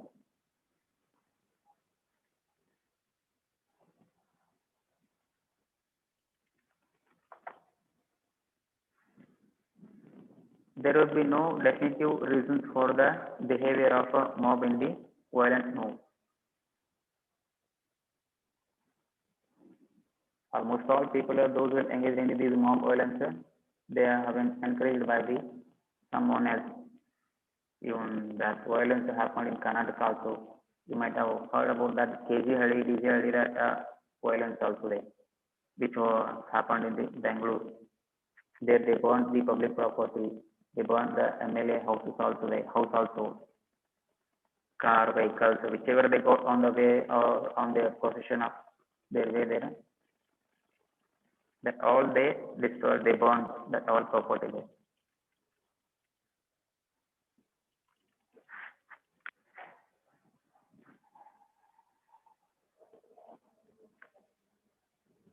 They create a serious law and order situation. Whenever it will be uncontrollable, during this situation, the government it will take necessary actions. It may send the police force also, or it may take the help of central government also there. It means the military force to control that issues or that mob violence there. And in some other occasions, to control that all mob violence, government it may implement even that curfew also there in that region. That will happen in Karnataka and that special diesel that drives there. Whenever they violated the law and order of the state government.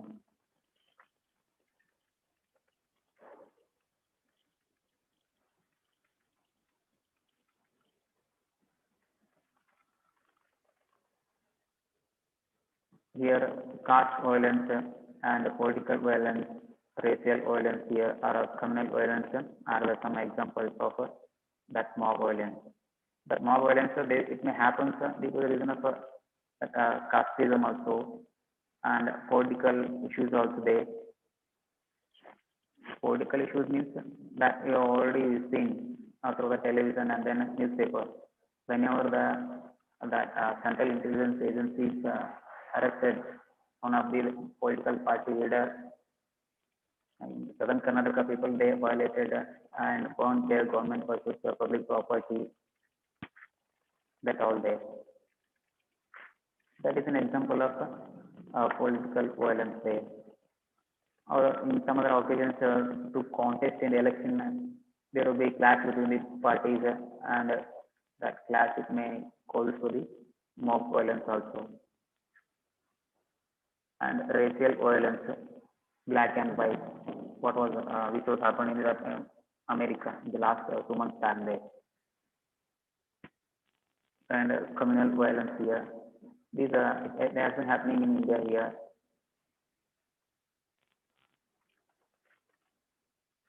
These are the three pictures regarding that mob violence here, which damage, which destroy the public property, or which would cause to the death of people.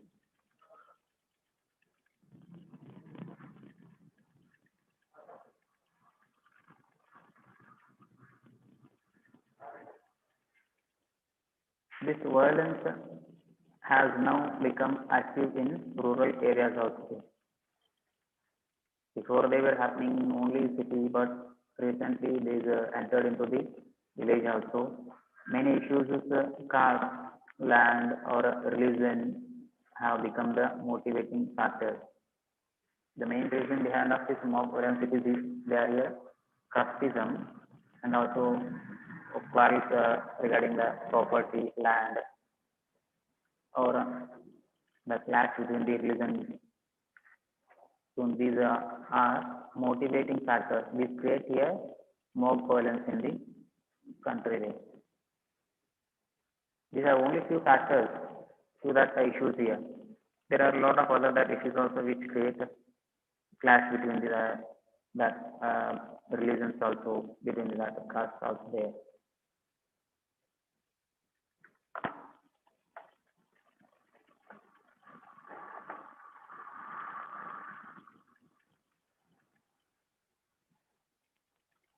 Mob violence leads to the dominance of antisocial elements.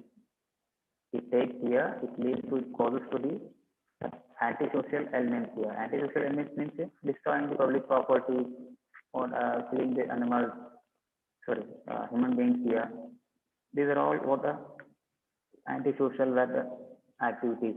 That mob violence, it causes to these all day.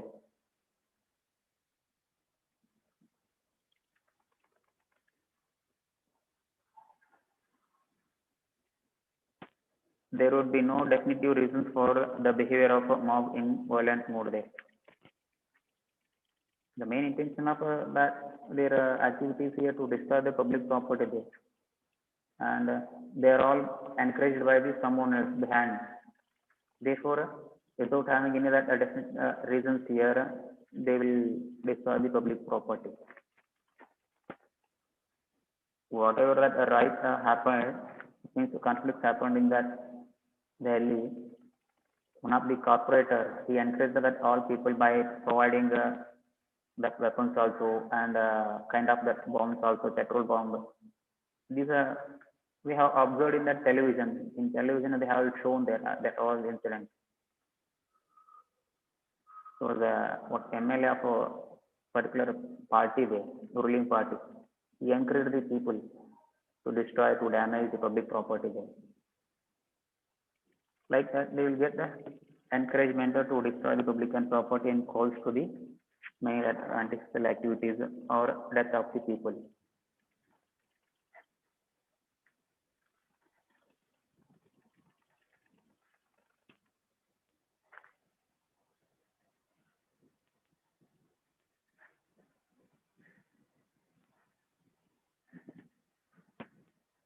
Mob violence does not last for longer duration. Within a short period of time, they will come to an end because of the actions of the government, or assurance of the government here to fulfill their needs, desires. Within a short period of time, they will end that all day. Most of the mob violence, they end because of the fixed action of the government. You might have seen that all incidents during the time of that COVID-19 day. some that community people they have tried to damage the property of public by revolting against the government. Whenever government orders strictly that all losses will be recovered by that people only there who will engage in the mob violence. There onwards that mob violence will they have reduced it. Like this year, within a short period of time, that all kind of mob violence they will be come to an end.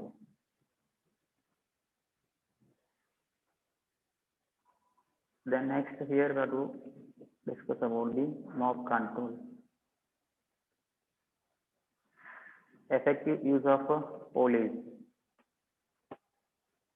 to control that mob violence or that mob. Here government it can use here it's a police force also. If it doesn't control that mob in the future or within a short period of time, it would be converted into what mob violence. Therefore, government it may use here on the police force also to control that mob there. And in some other occasions, if the crowd it is more, government it can take here military force also, military commandos also there. Or through the other that any other agencies. And by implementing this strict law and orders also, government it can bring it to an end, or it can control easily that mob or mob violence.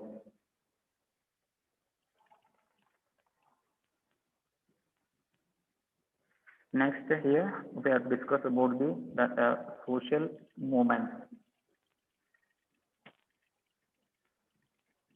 Social movements it includes all type of movements here. It would be this environmental movement, or it would be that women's movement here, farmers movement, laborers movement, or untouchability prevention movement here. These are all are the part of a social movement. First, here we are going to discuss about the environmental movement here.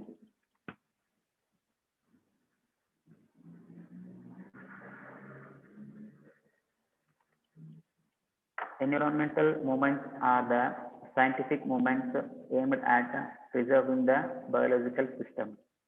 The main intention aim of this environmental movement is to preserve, protect the biological system.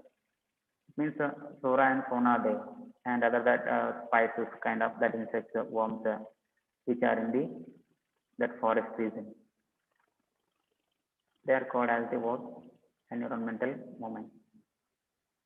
Movements which are aimed at preserving the biological system, or which are aimed at to control of that, or to stop the to protect the biological system. They are called as environmental movement.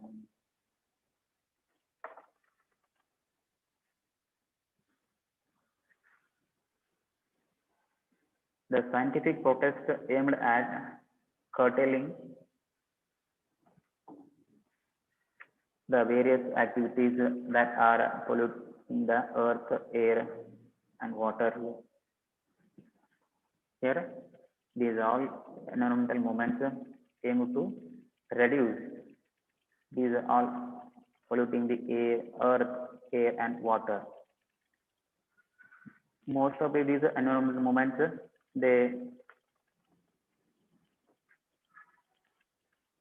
have tried to protect or to control or to reduce the pollution of earth, air, and water there.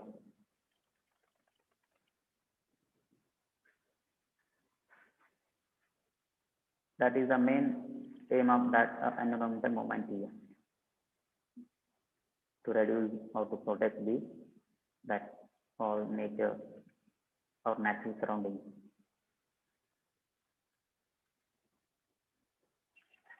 They never appear instantly here. Oftenly, again and again, they won't happen. Oftenly, they after that 20, 30, 10 years, they may happen. Like here, mob violence, They never happen instantly. They are the result of many years exploitation of nature.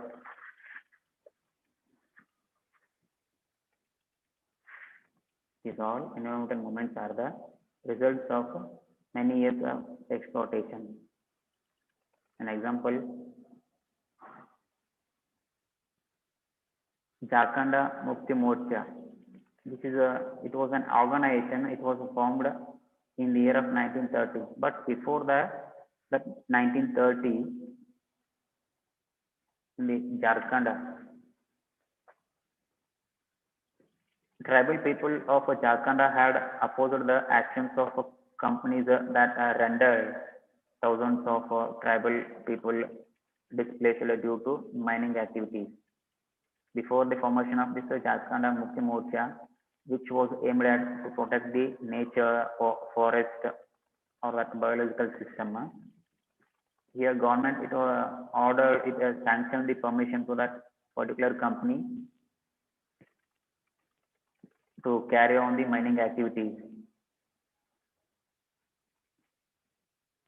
But over the period of time, the tribe people they were displaced from that area, and later on was to protect their rights. This Jharkhand Mukti Morcha was formed in the 1930s and started their action against the permission which was granted by the government to that particular company.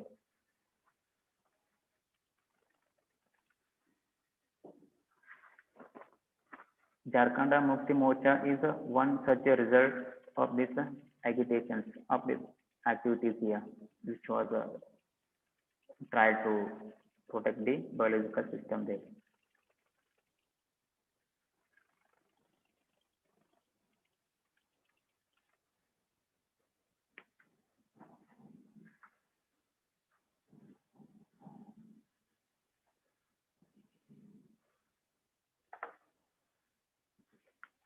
Many movements started emerging after various development activities founded by the World Bank resulted in the displacement of tribal people.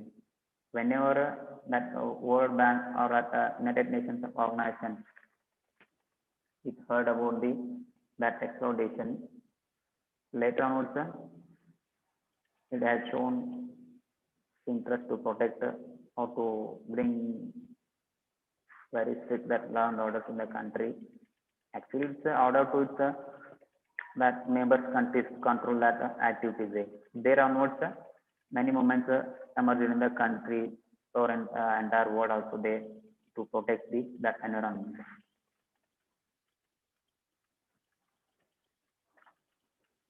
All the movements opposing rising global temperature, exploitation of water resources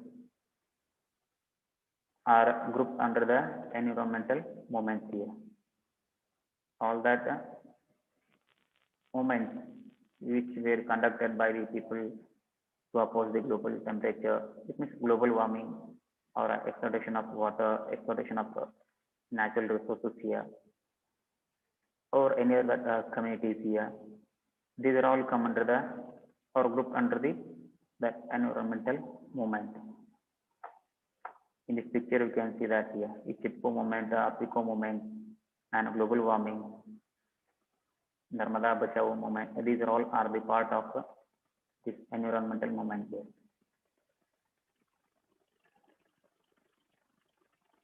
Many intellectuals and academicians have joined hands with the common people in holding movements to protect environment here.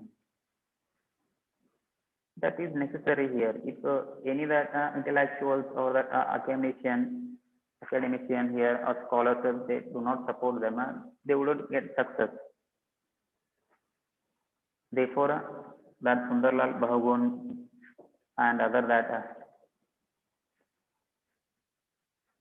what the scholars, they encouraged, they supported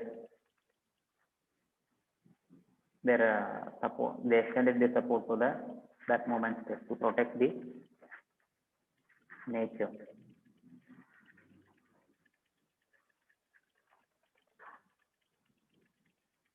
Now let us understand various the environmental movements one by one.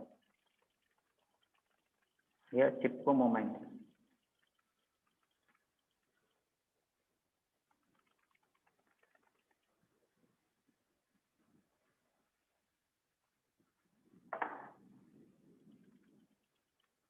The government had issued license to cut 2,500 trees belonging to Rani village of Tehri Gharwal district here.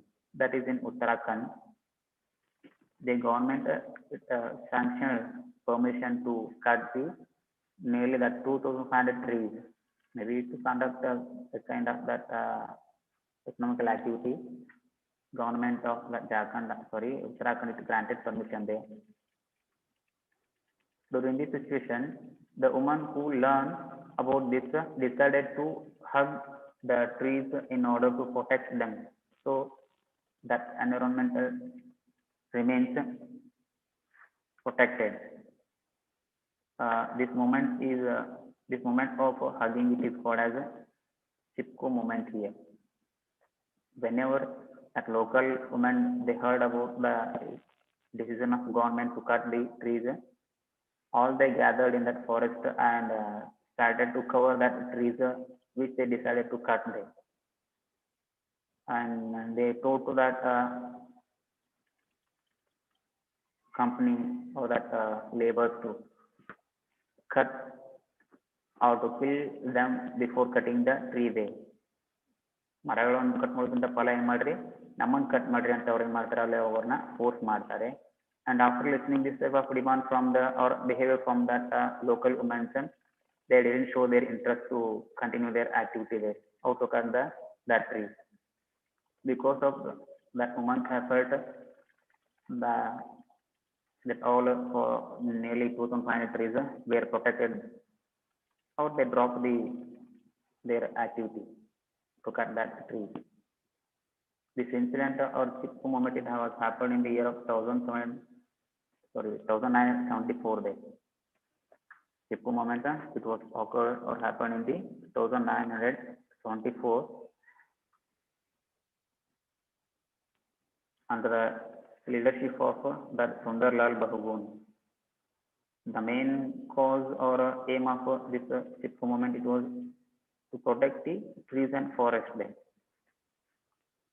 In the year of 1974, this Chipko movement it was started by the Sundarlal Bahugun to protect trees and forest. Actually, that local woman they started that, and later on also this Sundarlal Bahugun he extended his support to save that trees and forest is in there. Though a woman was instrumental behind this movement, its effects were long-lasting there. Even they hear that women they participated in this movement, that it succeeded to remain.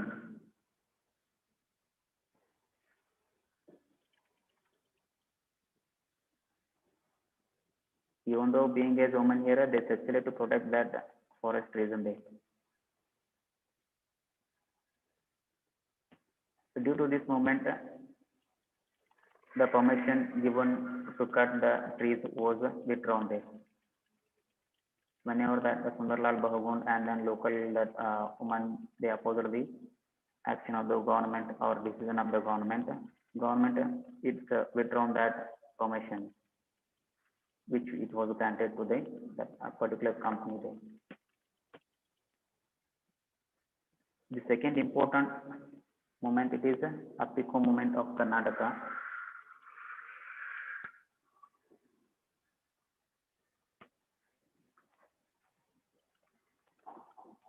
A Chipko movement was started in 1983 by the villagers of Salyani. It is the border of the Shimoga. There also government is ordered to cut the trees, and it was opposed by the local people there. The local people opposed the move of the contractor who contracted to cut trees in a Kalse forest. They stood hugging the trees Like here, Chipko movement, that here also local people, they covered the that trees, and later onwards, government is withdrawn the decision. The main aim of the Apiko movement here to protect trees and forests from that smuggling, and they also aimed at increasing awareness among the people about the importance of that growing forest there. Main important aims of that Apiko movement to protect trees from the smuggling and also to create awareness regarding that growing of forest there.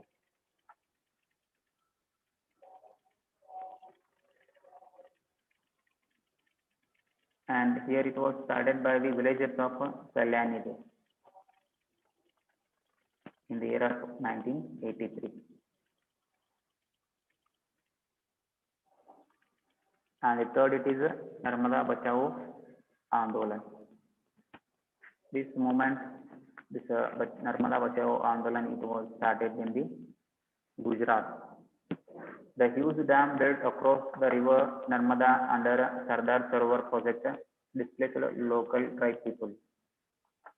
Almost here government they will show their interest to build here the dams, the development of country, but whenever they will make a plan to build the dams, they have to take care about the that tribe people also there or the forest region. Here, government when it planned to build the Narmada dam or Sardar Sarovar dam across the Narmada river, even here also it was opposed by the people.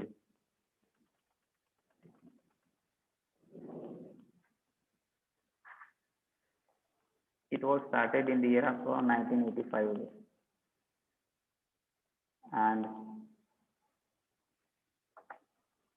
as scientific studies found that the dam would affect the sensitive ecological balance of the river, and the people agitated against the dam under the leadership of Meda Patkarya. Whenever that scientific studies they told about it may affect upon the sensitive ecological balance or biological system of that area, it was opposed by the that people, tribe people under the leadership of Meda Patkarya in the year of 1985 day. This moment it has been going on till also day. It is not ended until also it is running there, that conflict. The dam building is already over there.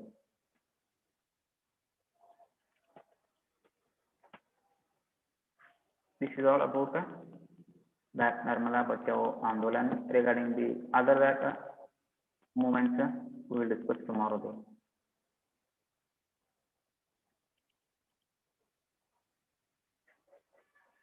Siddharamoda, what is your doubt?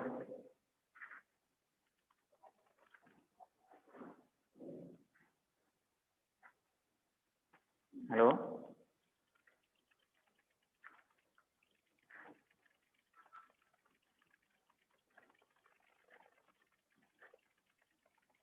Do you have doubts, sir?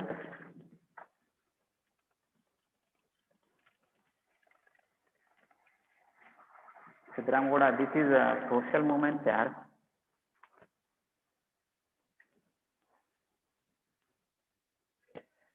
This is sociology. Okay. Do you have any doubts regarding this movement, sir? If you have any doubts regarding this movement, you can ask, otherwise I will conclude the class.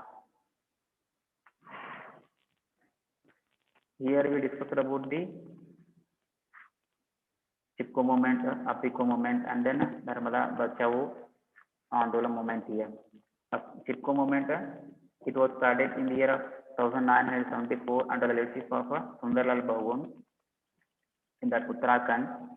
The main intention of or main cause of that Chipko movement, it was to protect the trees and forests there. That is the one. And second, we discussed here about the Apiko movement. which was happened in the year of 1883 there. And it was started by the villages of Salani. Actually, this moment it was happened in Karnataka there, near that Shimoga there. Here people, the main aim intention, it was to protect the trees from the smuggling and also to create awareness regarding the forest trees there. And next we discussed about the Narmada Bachao Andolan. This movement it was started by the Mela Patkar in the year of 1985 to stop the construction of a dam across the river of Narmada, but government didn't stop. Until also that movement it is going on there. Okay, this is all about these three moments regarding other issues, moments that we will discuss tomorrow. Then. Do you have any doubts, sir? No, sir. No, sir. Sidram Gouda, have you cleared your doubts, sir? Yes, sir. Okay. Thank you so much. So, bye.